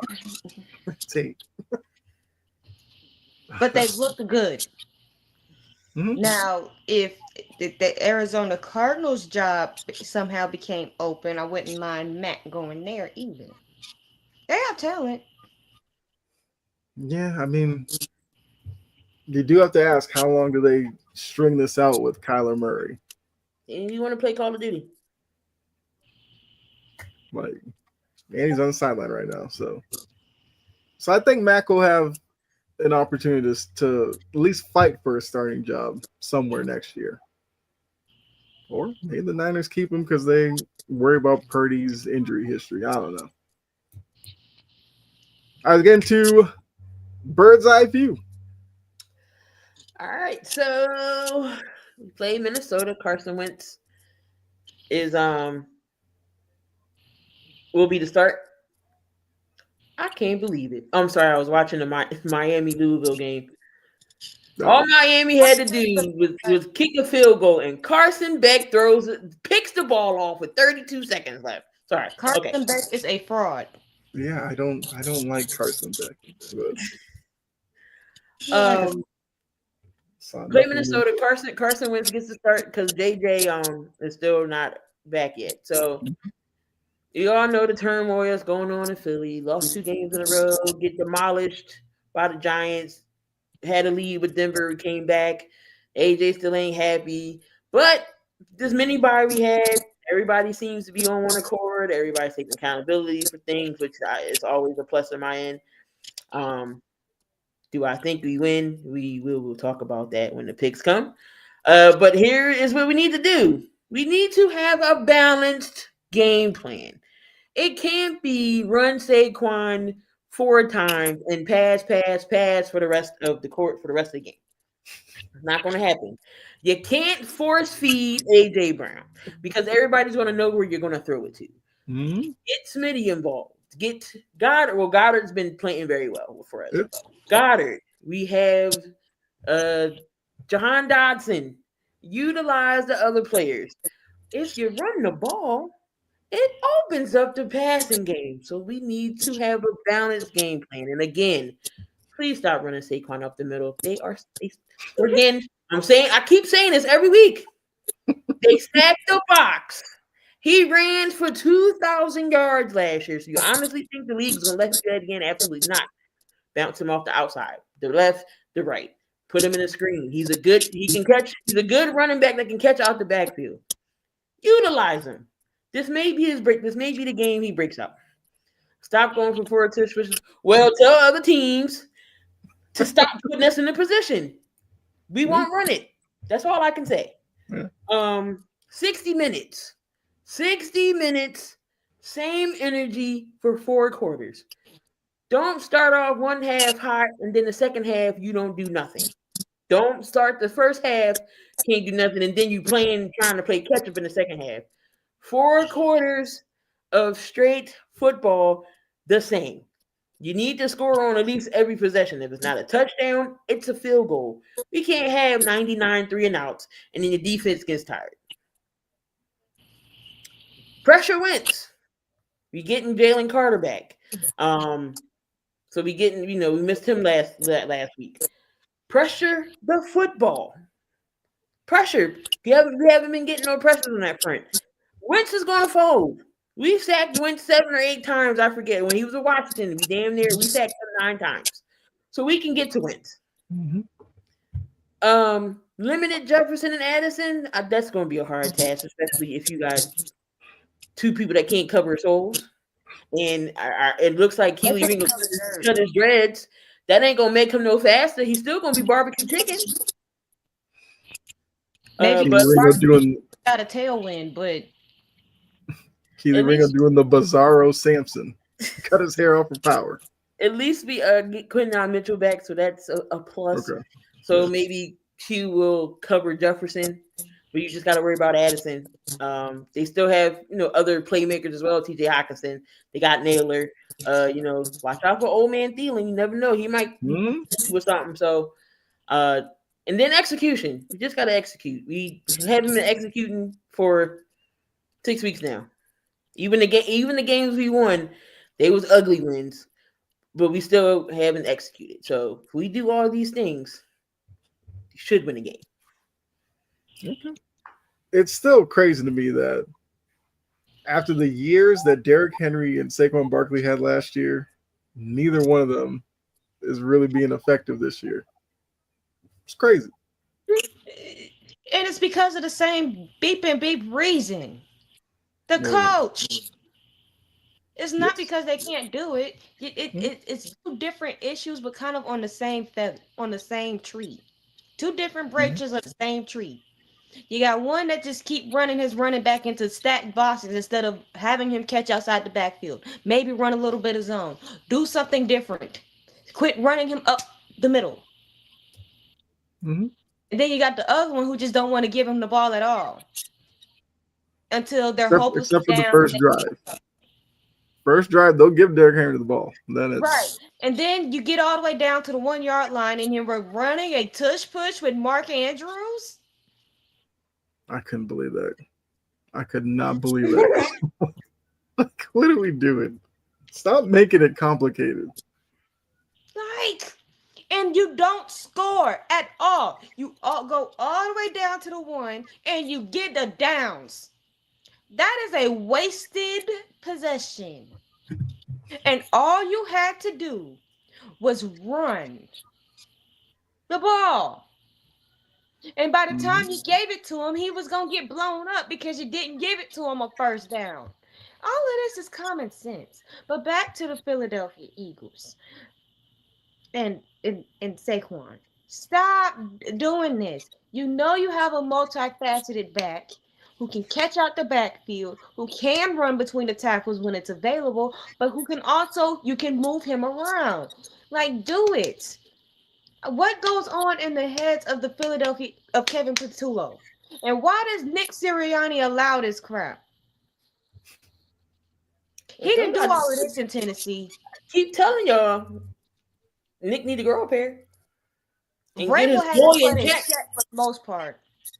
He made a tweet, but Vrabel had him in check. We got soft ass Nick. He ain't gonna keep nobody in check. That's why I said Nick need to grow a pair. Wasn't it last year Nick was like going at fans and stuff? Mm-hmm. Yes. He was going at the wrong people. He should have been. Oh, yeah. There was that. I don't know. AJ said it wasn't. I don't know. AJ said they didn't meet. I don't even know what happened with that Yeah. meeting. Whatever. AJ was just being bitter because they lost and he didn't get the ball. Anyway, from one odd to another. Um, hot off the press, Brian Callahan is no longer my coach.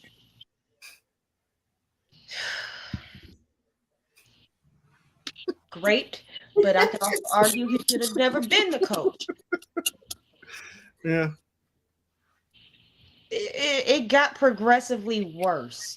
And for people to sit up here on on ESPN and talk about dysfunction and da da da da da, but then when other people make these type of moves, is I'm glad for getting it done. When Staley got fired and it was clear that he needed to get fired, everybody was praising the Chargers. But when the Yep. Titans fire somebody that also needs to be fired, it's dysfunction. Make it make sense. He And the was thing is, I 4-19. understand because anything, huh?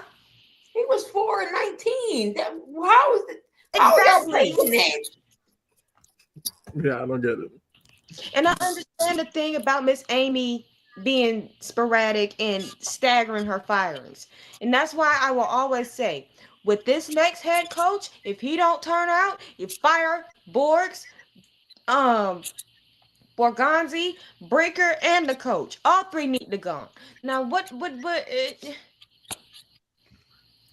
but what we need, They should have. yeah, they should Jory, have kept Jory Vrabel for agrees one. with that too. Yeah. Let him stink, and if her and Miss Amy's feelings were just that bad, you fire him after you fire him before you are when you already know you got the number one pick, so he's not coaching the number one pick. That should have that's how that should have went. You don't fire him because you get your panties in a twist because he gets in the New England Ring of Honor and he had something nice to say. That's not how we do these things. And granted, Vrabel had his issues too.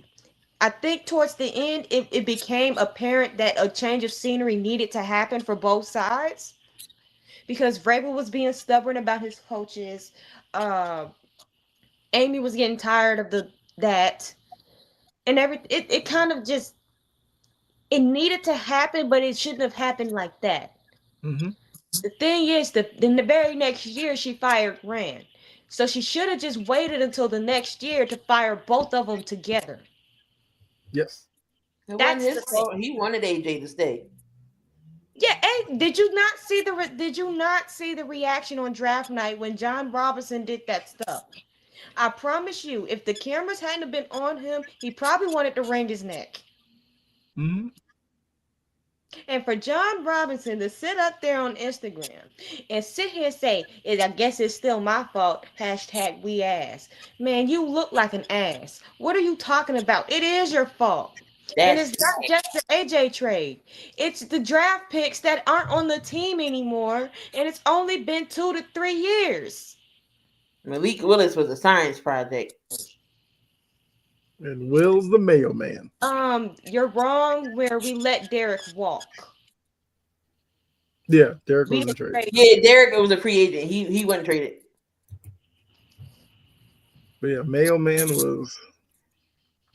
I still don't understand that. Vrabel picked let Mayo Man. So yeah, I get it. I get it.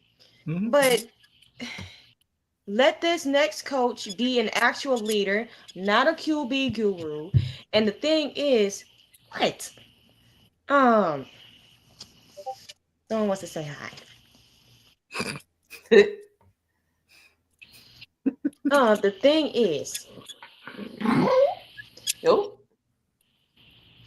can I talk? Thank you.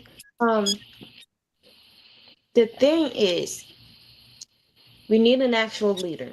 You have talent. The talent isn't as trash as people would somewhat call it. There's talent on his team.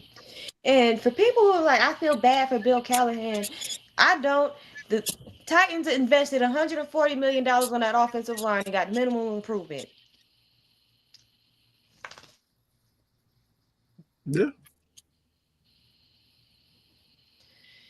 Trade talk. I don't think they're going to do much.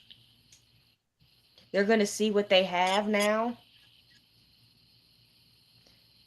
I don't think it's going to even be that ugly, to be honest. If they know what's on the stake for them, Mm-hmm. yeah, that's because you had Brian Callahan and because Yeah. Callahan, Yeah. even though he said he took a step back, That's the thing. Like you an offensive coach, and they've taken away play calling duties and stuff from you. At that he point, it's should just like, what good are you? have played calls he shouldn't have did play calling last year. He should have gotten a very good offensive coordinator last year. Worried Mm-hmm. about fixing the team, leading the team, setting that all of that stuff together. Learning time management, learning that a butt cheek in means that you're in, learning what a catch is, stop mismanaging timeouts.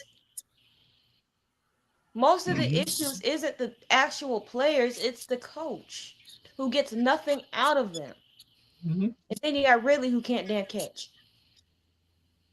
Again, that was Ridley's because of the like when he Ridley's out, was right? bad against the Raiders, and that was because of coach.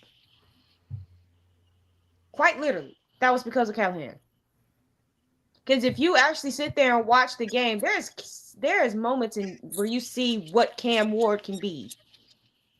Mm-hmm. There are moments. Yeah. That being said, that is it. It's not going to be that bad.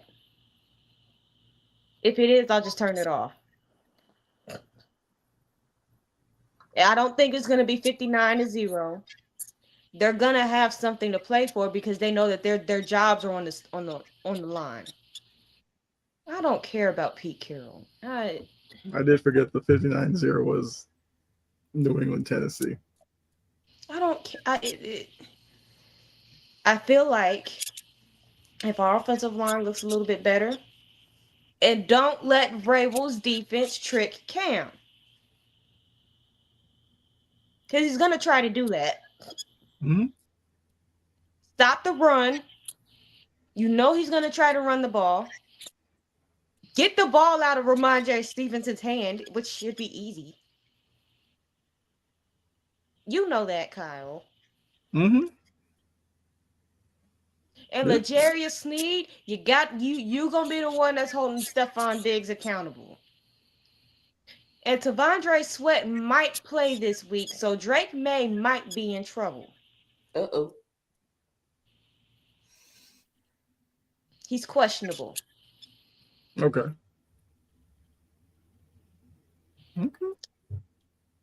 That's all I have for them. At this point, I just watch for vibes.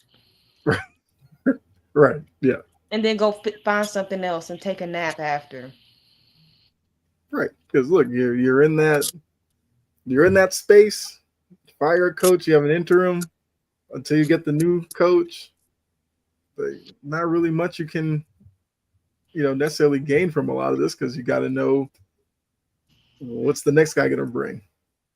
And then the fact of the matter is, they're actually going to give Mike McCoy a genuine shot to show what he has. That's why it's really not going to be.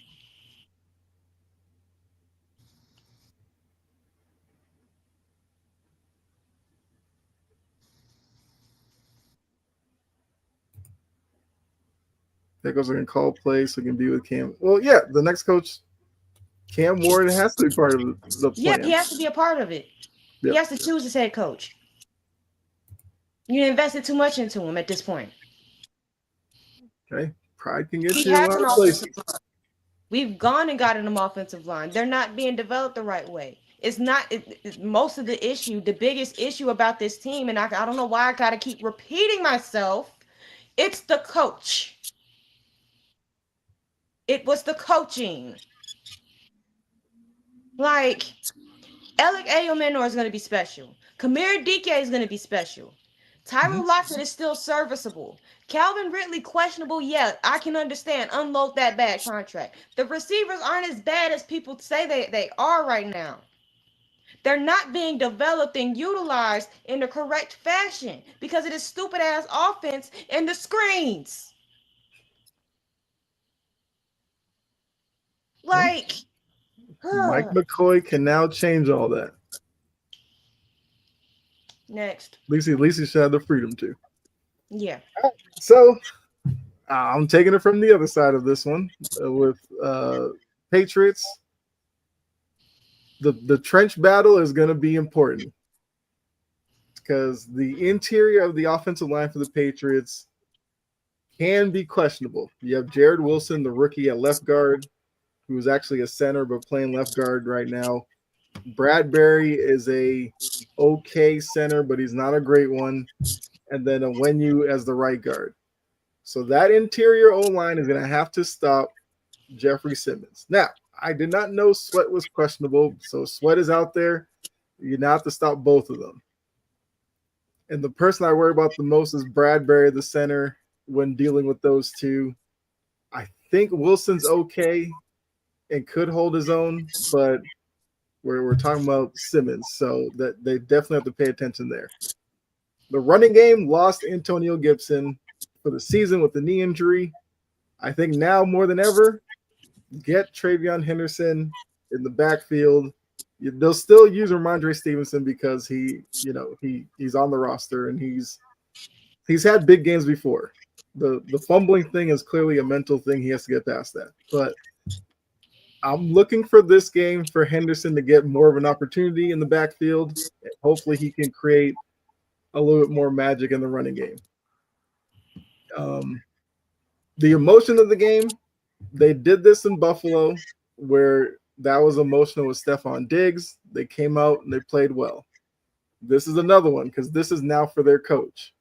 So they can't get caught up in playing for Vrabel because, yes, Tennessee's record is what it is. But we have seen before when a team fires their coach, that very next week, they play a lot better because it's a different voice and maybe, this person has a better kind of outlook on what to do with the team. So they have to be mindful of that. And Mike McCoy has NFL experience. He's been with the Chargers, I know. I think Denver or something like that, but he has experience, offensive play calling and stuff like that. I think he's even a head coach. So, it's kind of a short week as his first week as the interim, but if you're going to have anybody who's going to have them prepared, it would be somebody like Mike McCoy. So I know a lot of people are giving this as an easy win for the Patriots. There are going to be some challenges that do come up. And if Jeffrey Simmons is wrecking the interior O-line, that's going to hurt a lot of what the Patriots want to do offensively. Drake May wants to push the ball down the field. In order to do that, you got to give him time.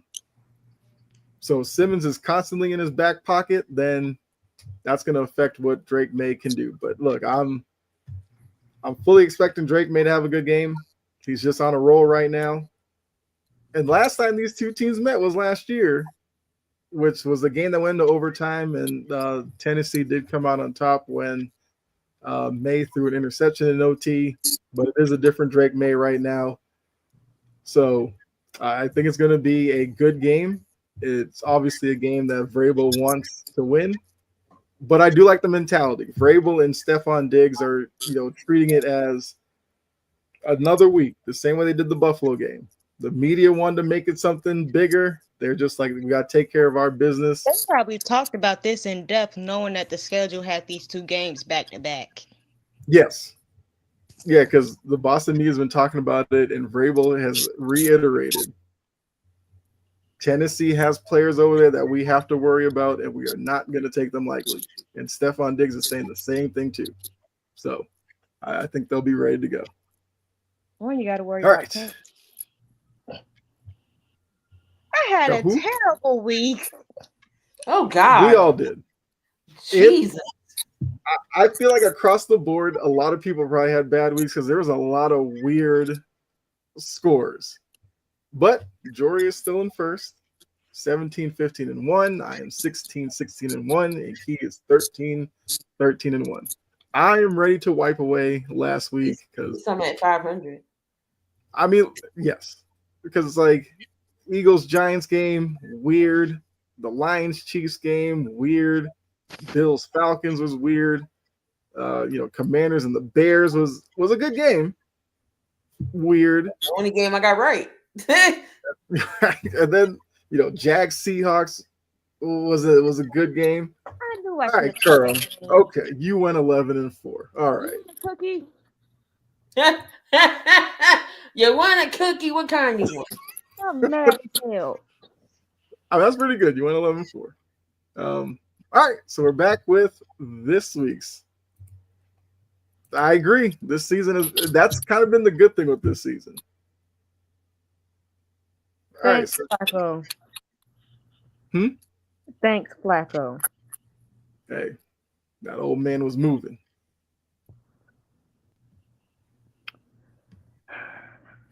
I'll pick. Well, I'm still picking. I'm not picking my team to win another game. The second I do it, look. No, it's gonna be close, but I'm not picking them to win. And just because I say that, who knows, Mike, what happens? But I'm not picking them to win another game. There's that.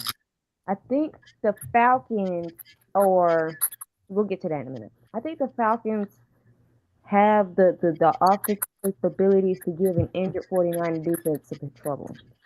Okay. Now, will they? That's the question. Mm-hmm.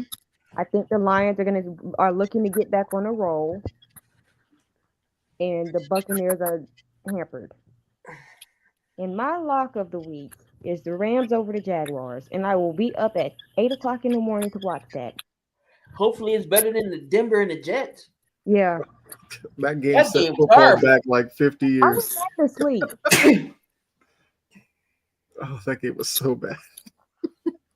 Papa, you shouldn't pick the Dolphins to do nothing but fire McDaniel.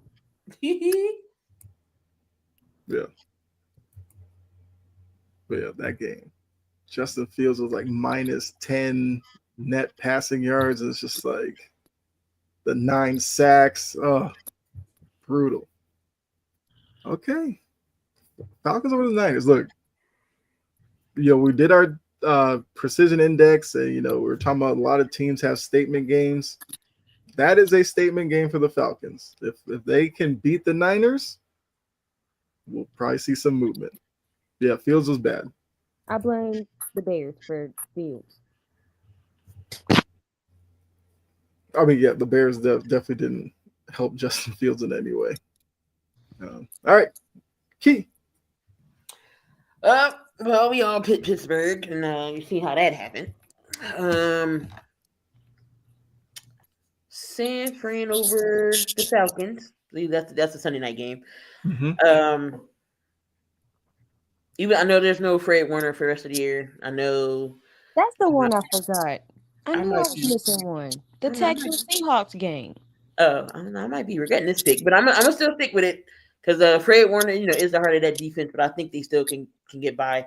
No Parasol. He's out still. No Ayuk. But I think they can still got McCaffrey.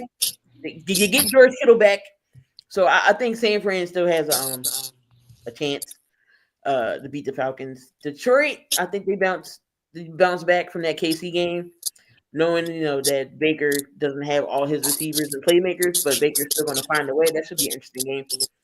Seahawks over the Texans. Yeah, Fred Warner got hurt. He's out for the season. Yeah, pretty nasty injury. It was with his ankle. I think so. Yeah.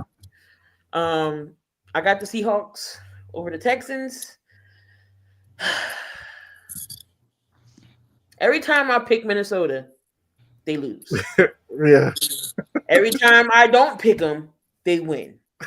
But just because of the cornerback situation, I said it on the show. I did breakdown. I had a Minnesota content creator on, and we just went back and forth talking about the game. Initially, I said 14 points is going to lose by. I think we lose by a single possession. I'm gonna cut it in. I'm gonna cut it since Quinyon Mitchell is back. I don't know. I just got this strange feeling. But if we blow them out or we come out guns blazing, I'm all gun ho for it. I'm just nervous. I'm nervous about this game. So I took Minnesota, Okay. and then I'm taking Dallas. I don't know what happened with Trayvon Diggs, that he had an injury at home and got concussed. I don't know if he fell in the shower. I don't know if he fell down the steps. I don't know if he hit his head somewhere, but he concussed and he ain't playing Sunday. No scary Terry for Washington, but I think Dallas can pull this out. Okay. I mean, Tapa, I see you. Look, Bijan has been going crazy for Atlanta, and that is. But I also think. Well, actually, I'll put my picks up and talk about that. I actually did have the Bengals. I said it on Sideline to Sideline with Brett. I just had a weird feeling. You want a cookie too? I wasn't saying that. I was just saying that it was recorded on Sideline to Sideline. I had the Patriots over the Titans. I think it's going to be an interesting game for sure. I just think Drake May is on a roll right now. And Kayshon Boutte, look out for him.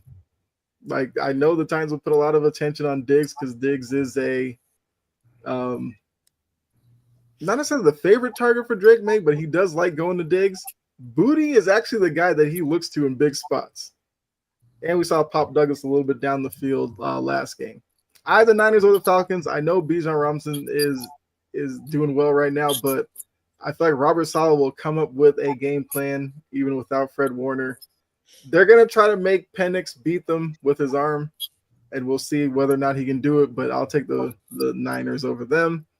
I had the Lions to bounce back over the Bucks, even though you guys know Baker and the Bucks, like the Lions better take care of that.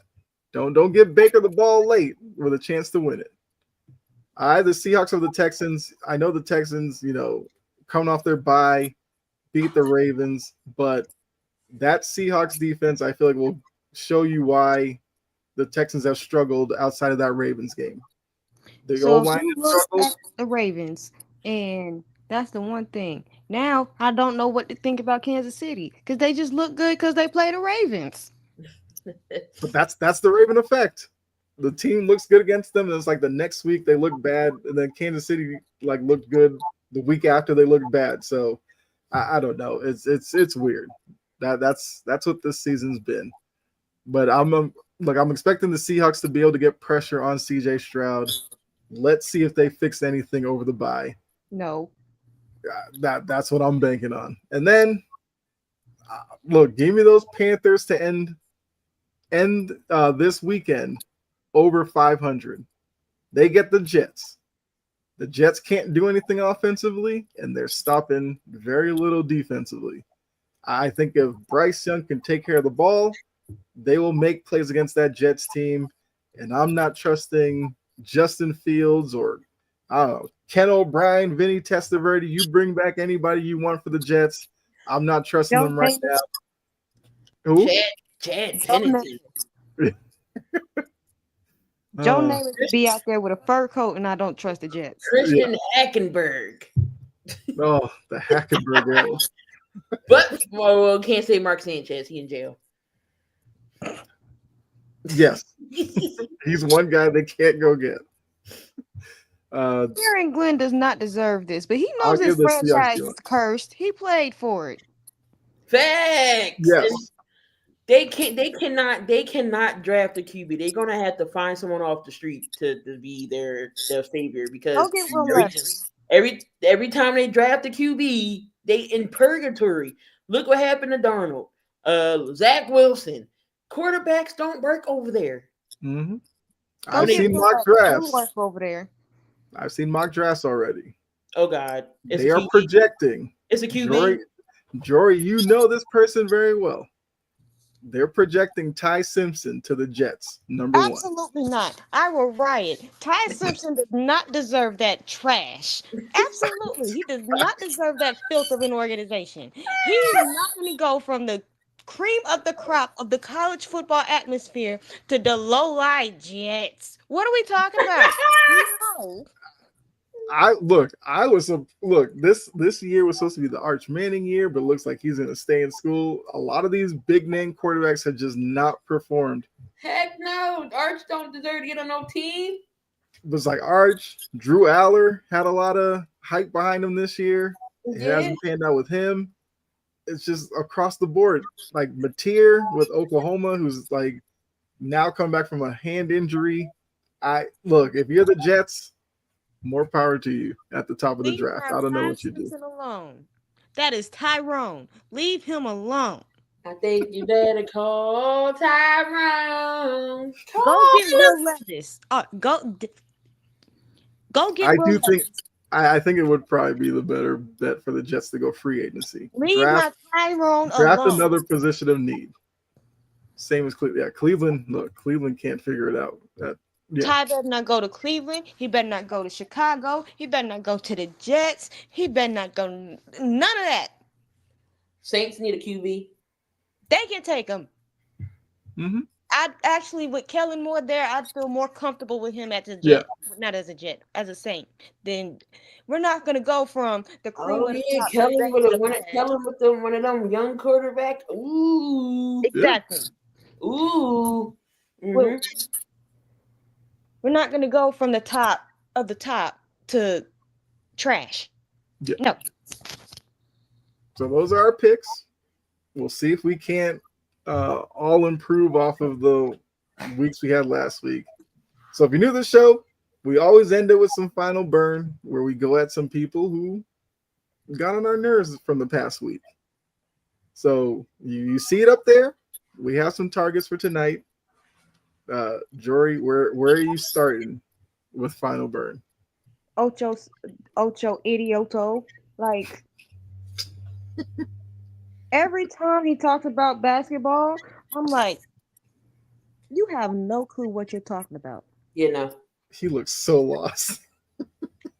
Every time Shannon goes to talk about yes, and crying. I love the crying. Yo, Ocho was funny.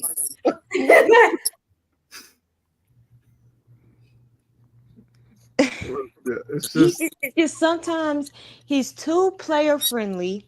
Mm-hmm. He doesn't know what he's talking about when it comes to basketball, and he tries to act like it. And I'm like, Chad. And he talks like he's just God and Hercules, and he can do everything he wants because he eats McDonald's and has 10,000 jobs. Well, one of them you're terrible at. He over here trying to co-pilot off of Patrick Beverly's stupid ass talking about Russell Westbrook's one of the top 3. Oh my God, was wild. Point guards of all time. Ocho don't need to talk about basketball. He just needs to stay in his lane and talk about football and soccer like he do. He can't talk basketball. Absolutely but the thing not. was, at all. That conversation, he was like guessing on facts. He was like, man, LeBron is how old is LeBron again? Oh, okay. Well, he's been in the league. Like, how long he been in the league? I was like, if you don't know any of this, don't talk about it. Know anything, and he's over here trying to talk about it. Just defer to Shannon. Let Shannon. I heard my man hurt. What's he hurt from again? You didn't even know that. Chad probably don't know. He probably couldn't name all 30 teams in the NBA. Yeah, no. He can't. He just co-signs when basketball comes on. That's why they had to have that's why they had to have Joe Johnson there. Yeah. Because this is terrible. I'm like, bro, what? I don't know this and I don't know that and da da da da. What do you know? And speak on that. Even he knows soccer and football. When it comes to football, I question that too. He knows soccer and football. Mm-hmm. He actually does know a lot about soccer, yeah. I don't care about ping pong. I'm just saying, but like what you're saying though, the Pat Beverly part, you just like, because Shannon was like, he don't play no defense, and Chad's like, he don't play defense. I'm watching the highlight here. I was like, Chad, you did not just say that. I was just like, this man. Like Chad, bro. There is nothing in between those ears. Nothing. Absolutely nothing. Other than player friendliness and da da da da da. Da. I get it, but sometimes when it needs to be critical, he's just so. Yeah. He can be right about that, but that don't count that he's dead ass wrong for agreeing with Patrick Beverly. No, when he said that he got him and Unc some NBA YoungBoy tickets, yo, that was hilarious. Well, they canceled that. And for the people in the back who are mad in Atlanta, who are mad that they canceled that concert, y'all realize they had to fix a bunch of stuff. Y'all had the whole arena smelling like marijuana, and they had to Oh have a wow! preseason game the next day. Of course, they Yeah. don't want you back. Yep. Oh, it was that And bad. then the thing about the young boy doing disses and stuff at the end. You think he gonna come in the city of Atlanta, dissing Atlanta artists and all that stuff, and they gonna want him back? But the damage and the weed smell, knowing that there was a preseason game going on that next day, they had to fix that. Oh, they were smoking at what's the name arena? Yes, That's right. That's right next to Mercedes Bank. I forget the name of their stadium, their arena. State Farm Arena, State Farm. Yes. Yeah. Wow. and next to the Benz, Mercedes Benz. Yeah. I walked past it. I was Y'all like, can't "Ooh." sit here and I'm like, y'all did that yourselves. I'm like, y'all can't get mad. Well, F the Hawks and da da da. Their stadium, they got that built. That stadium was built for the Atlanta Hawks, not for y'all to sit there and jump around and break. They got a big statue of Dominique Wilkins in the front. The Hawks don't they allow concerts and other events to be held there because it brings them money into their pockets. Right. But just like how y'all found out, they ain't gotta let you do jack squat. I can't believe, like, how do y'all get in there smoking weed like that? How? These folks don't give a they don't care. Mm. So for y'all to be mad about that, kick rocks. You got your money back. Go to the next one. Speaking of Richard Sherman, this is coming at y'all know how I always go at Pam Oliver every week for her not combing her hair. Yes. So I'm gonna go at the whole prime panel. Can y'all wear some different clothes? Y'all wear the same shit every week, but just in different orders. Richard got on that little shirt and that that little blazer thing or sweater, but it's just in different colors. Whit always gonna have a blazer and a different color hoodie on. Mm-hmm. Fitz always got a blazer and a Hawaiian different shirt. It's a turtleneck. Who wears turtlenecks? T-Gon, he always wear what he wear, and I forget her name. I mean, I don't got to say nothing about her because she switches up. But the main four, come on now, it's obvious every week. It is turtleneck season with a chain. But who wears turtlenecks? Not on a TV I though. haven't seen a good turtle. I haven't had a turtleneck since I was a kid. I have one, and I'll show a picture of it. But y'all need to switch up y'all style. It's the same. I'm like every week. I was noticing a pattern, and I thought it was just me, but somebody else pointed it out and agreed with me too. I'm just like, yo. So yeah, that's my tidbit. Pam Oliver been on Fox for years, and I can't imagine that her publicist, her stylist, her people gonna say, Pam, don't go out looking like that. She's just gonna be cheering. Of her. I know her family be watching her and they be seeing her hair looking like that. Sometimes she be looking like she got a rat's nest on top of her head. I know. Look, she there's some good wigs she could buy, and Amazon ain't it. You go lay it down. It was one game. There's good wigs on Amazon. You just gotta spend a little bread on them. It was one game. I was like, oh, remember Jori, you pointed it out. I was like, oh shit, she called the head this morning. It's always twisted. You Stop should see it. the part is a little bit offset to the right. There's flyaways everywhere. She looked like she just rolled up out of bed and just shook. The and only just, time I don't talk about her is the wintertime. She got her hat on. Mm-hmm. like, I mean, bro, she's been I out know there her family since. don't love her. Because I promise you, the second I went on TV looking crazy, I would be in commercial break, looking at my phone, getting flamed up by my mama. What are we talking about? She's been out there since the Cowboys were relevant. Like, That was a long time ago. I wasn't yeah, alive. That was 30 years ago. yeah. I She's was been not on the alive. silence for all that. But yeah, that's crazy. Back to Patrick Beverly. Yes. Look, Patrick, you're a liar. That's it. We're not going to sit here and blame the entire Russ thing on the Lakers. Let's not do that. The thing is, Russ and LeBron were not a good fit, and yeah. But you saw slicks of that, but even before he got to the Lakers, ball dominant, can't play with everybody, the decision making, it just really fell apart after it. And the thing about it, Patrick, is that he definitely declined an option. He chose this fate. He can't get mad for betting on himself and then wanting to break his phone because he saw that Giannis got both of his brothers on his team before he got signed. You had an option to stay in Denver. And Patrick Beverly,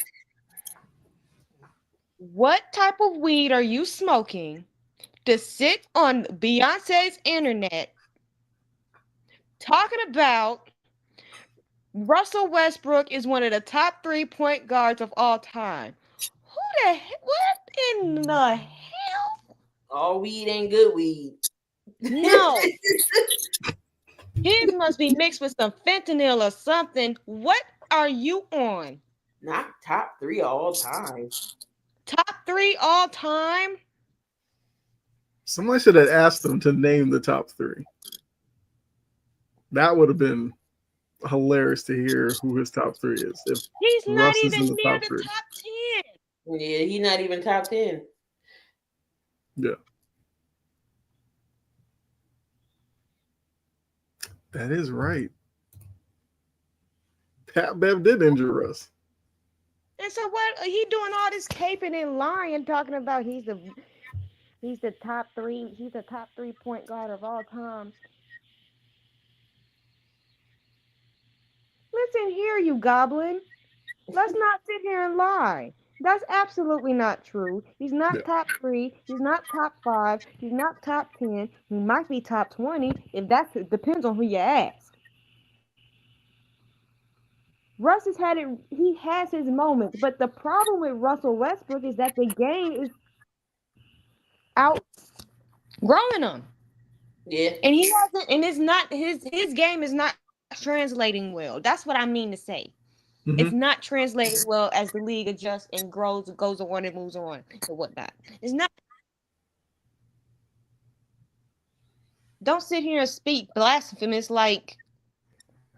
I'm trying to think of some names off the top of the. I'm really about my top 3 point guards of all time. Throw me a name because I know it's. Well, I mean, you have Magic, who's in a lot of people's top 3. Magic in mind. You have Isaiah Thomas. You have, Oscar Robertson. That's for the old heads. And you mean this? Are you kidding me? Are you kidding me? In my Charles Barkley voice, are you kidding me? You're trying to put Russell Westbrook in the same conversation as Oscar Robertson, Magic Johnson, all these other people, and you mean it? You know what? I come to the conclusion. Steve Yeah, Nash, I've come to the Stockton. Yeah, conclusion. all those Gary guys. Payton. Hmm. Yes, I've come to the conclusion that Patrick Beverly is a smooth brain bat. His brain has no wrinkles. There is nothing. There's nothing in there but rocks. Like what? Next, Yep. you know, next person I'm kind of disappointed in because last year he was on here every other week. Hmm. He hadn't been on here much this year. And then he's over here crying about referees and crying about the tush push. Micah, shut up. Like, bro, I get it.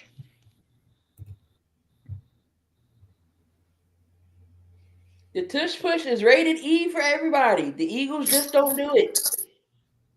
Hmm. The Packers can do it. I don't know why they don't, but you got a beast of a running back. I True. mean, the Steelers did it, and they had Aaron Rodgers down there pointing like a model. Like, what are we talking about? The Chargers did it to get out the end zone. Exactly. He even had the low-line Ravens do it with Mark Andrews. Now, did it work and was it stupid? Yes, but did they do it? Absolutely. Hmm. Josh Allen did it twice in the field. Yep. Uh, you can do the tush push. You doing all his crying about flags and whatnot. I'm like, bro, get that defense back together. You done fell off a cliff. Stop worrying about what the Eagles are doing in the tush push and get your crap back together. Hmm. You were doing good. You hadn't been on this final burn thing since before the season. Yeah. Let's make this our first and last trip to the final burn segment for you. I have a feeling it won't be because he talked too much and he liked to hear what he got to say. He likes to hear himself,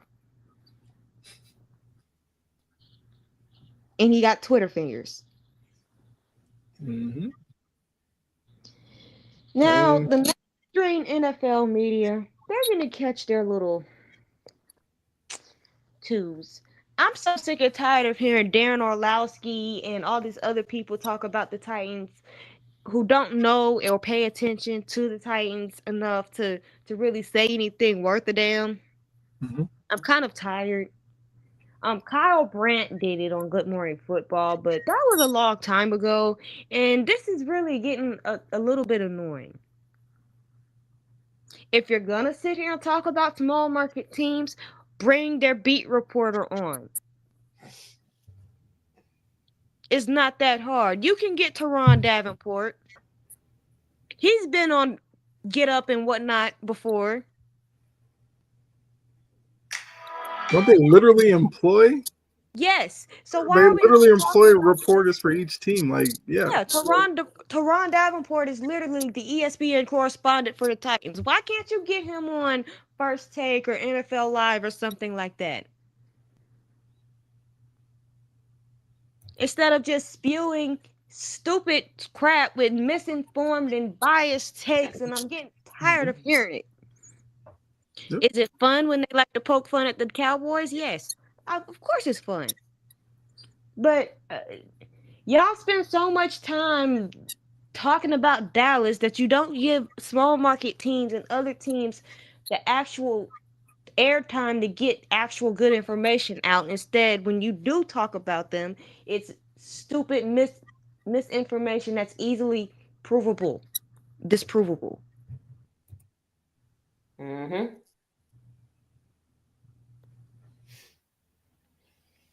And the media ready to crucify Jalen because he threw your interception. That's his first one in like 400 games or Right. snaps. Or something. The Eagles' problem is they're having an identity issue as well as the Ravens. That's really what it comes down to. They need to pick what team they want to be and then work there. Hmm. But I'm just sick and tired of it. Like they did it with Will Levis, you did it with Tannenhill. I'm not finna sit here. We're not finna go into this Cam Ward era with y'all spewing stupid stuff that's misinformed.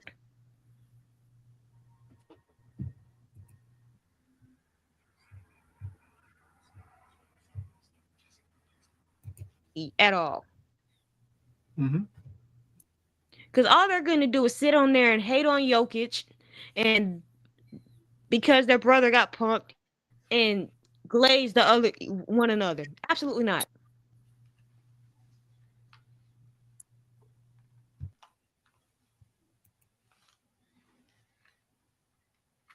I just feel like if you're gonna be a sports journalist, I feel like you need to prioritize paying attention to a little bit of everything and a little bit of everybody instead of just ragging on the Cowboys for 40 minutes. 20 minutes of those rants could literally be used on the AFC South or anybody else. Mm-hmm. Y'all waste a lot of time. And then you wonder why people don't take y'all serious. Yep. I mean, look, speaking of Orlovsky, his coaching suggestions for Tennessee told me all I needed to know. Are That retarded. man I'm threw sorry, out Mike stupid. McCarthy and Oh God, no. yeah, he's Like, like do Mike you not McCarthy pay being a guy I call right away. For what? do you not pay attention to to the beat of Titans fans to even sit here and recommend that Arthur Smith be our head coach? What are you Yep. smoking? We ran him out of town. The hell you mean? Didn't Orlovsky say Munkin too? Yeah, and why would I want that hot mess? If I'm getting out of Callahan and his Mickey Mouse coaching, why would I want Mickey Mouse Jr.?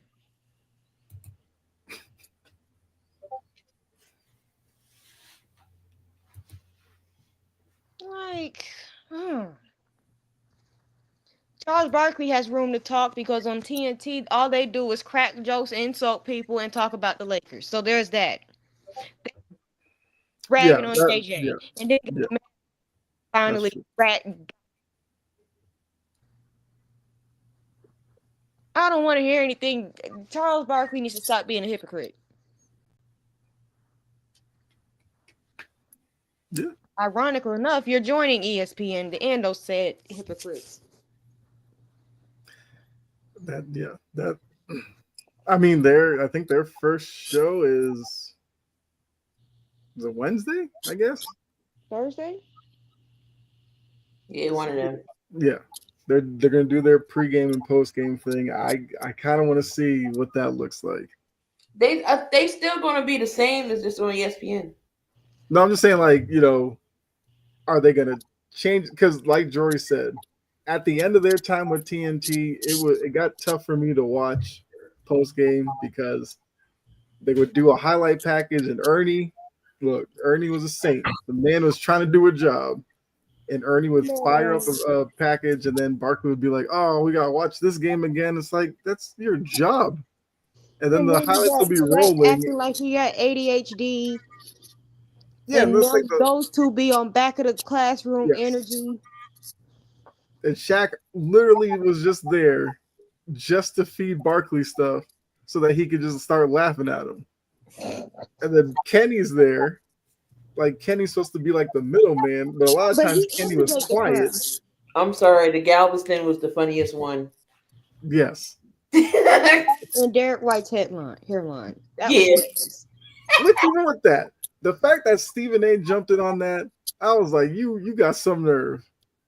When your daughter be up there dogging you, which get her on TV more.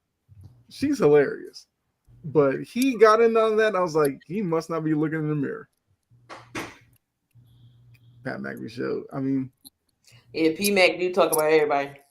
And I appreciate that, but Pat McAfee done did something to my other head coach, and I'm like, when do we see Nick Saban standing on tape? Oh, that was hilarious.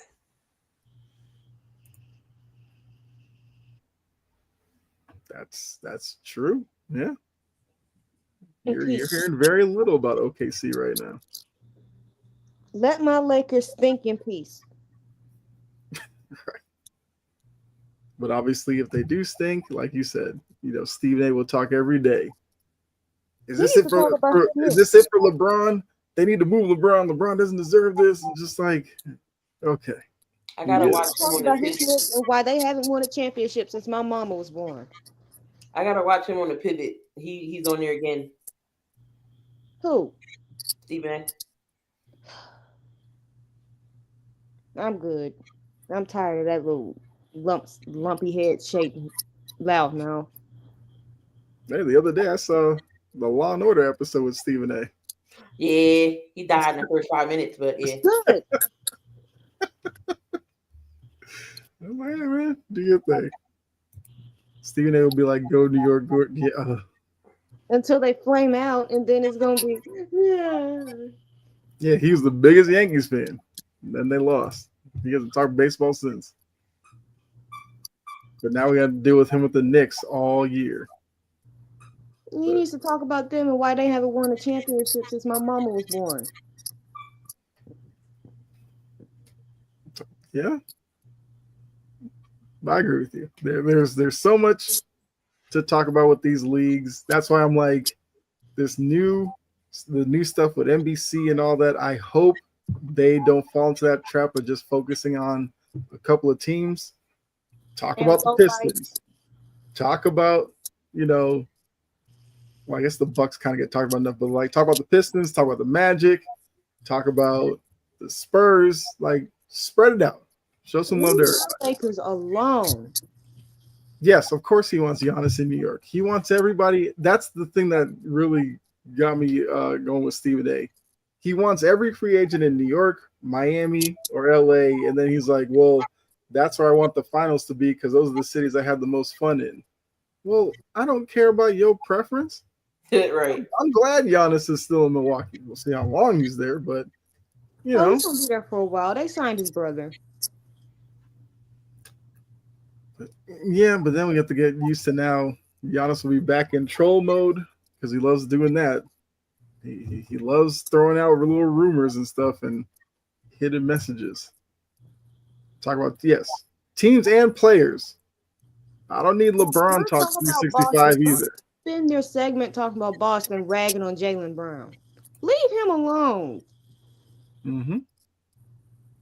Rockets will get it because they have seasons. I was pretty much a half Boston fan, and you know that's blasphemy. Yes. Yeah, top of the Rockets will get recognition because KD's there, and they'll talk KD. Mm-hmm. Pacers, I don't know. With Halliburton gone, they probably won't talk about them a lot, even though Carlisle is one of the top coaches in the league. So there is that. But you know what? We will definitely talk about all the teams that need to be talked about. We will do that on here during the NBA season for sure.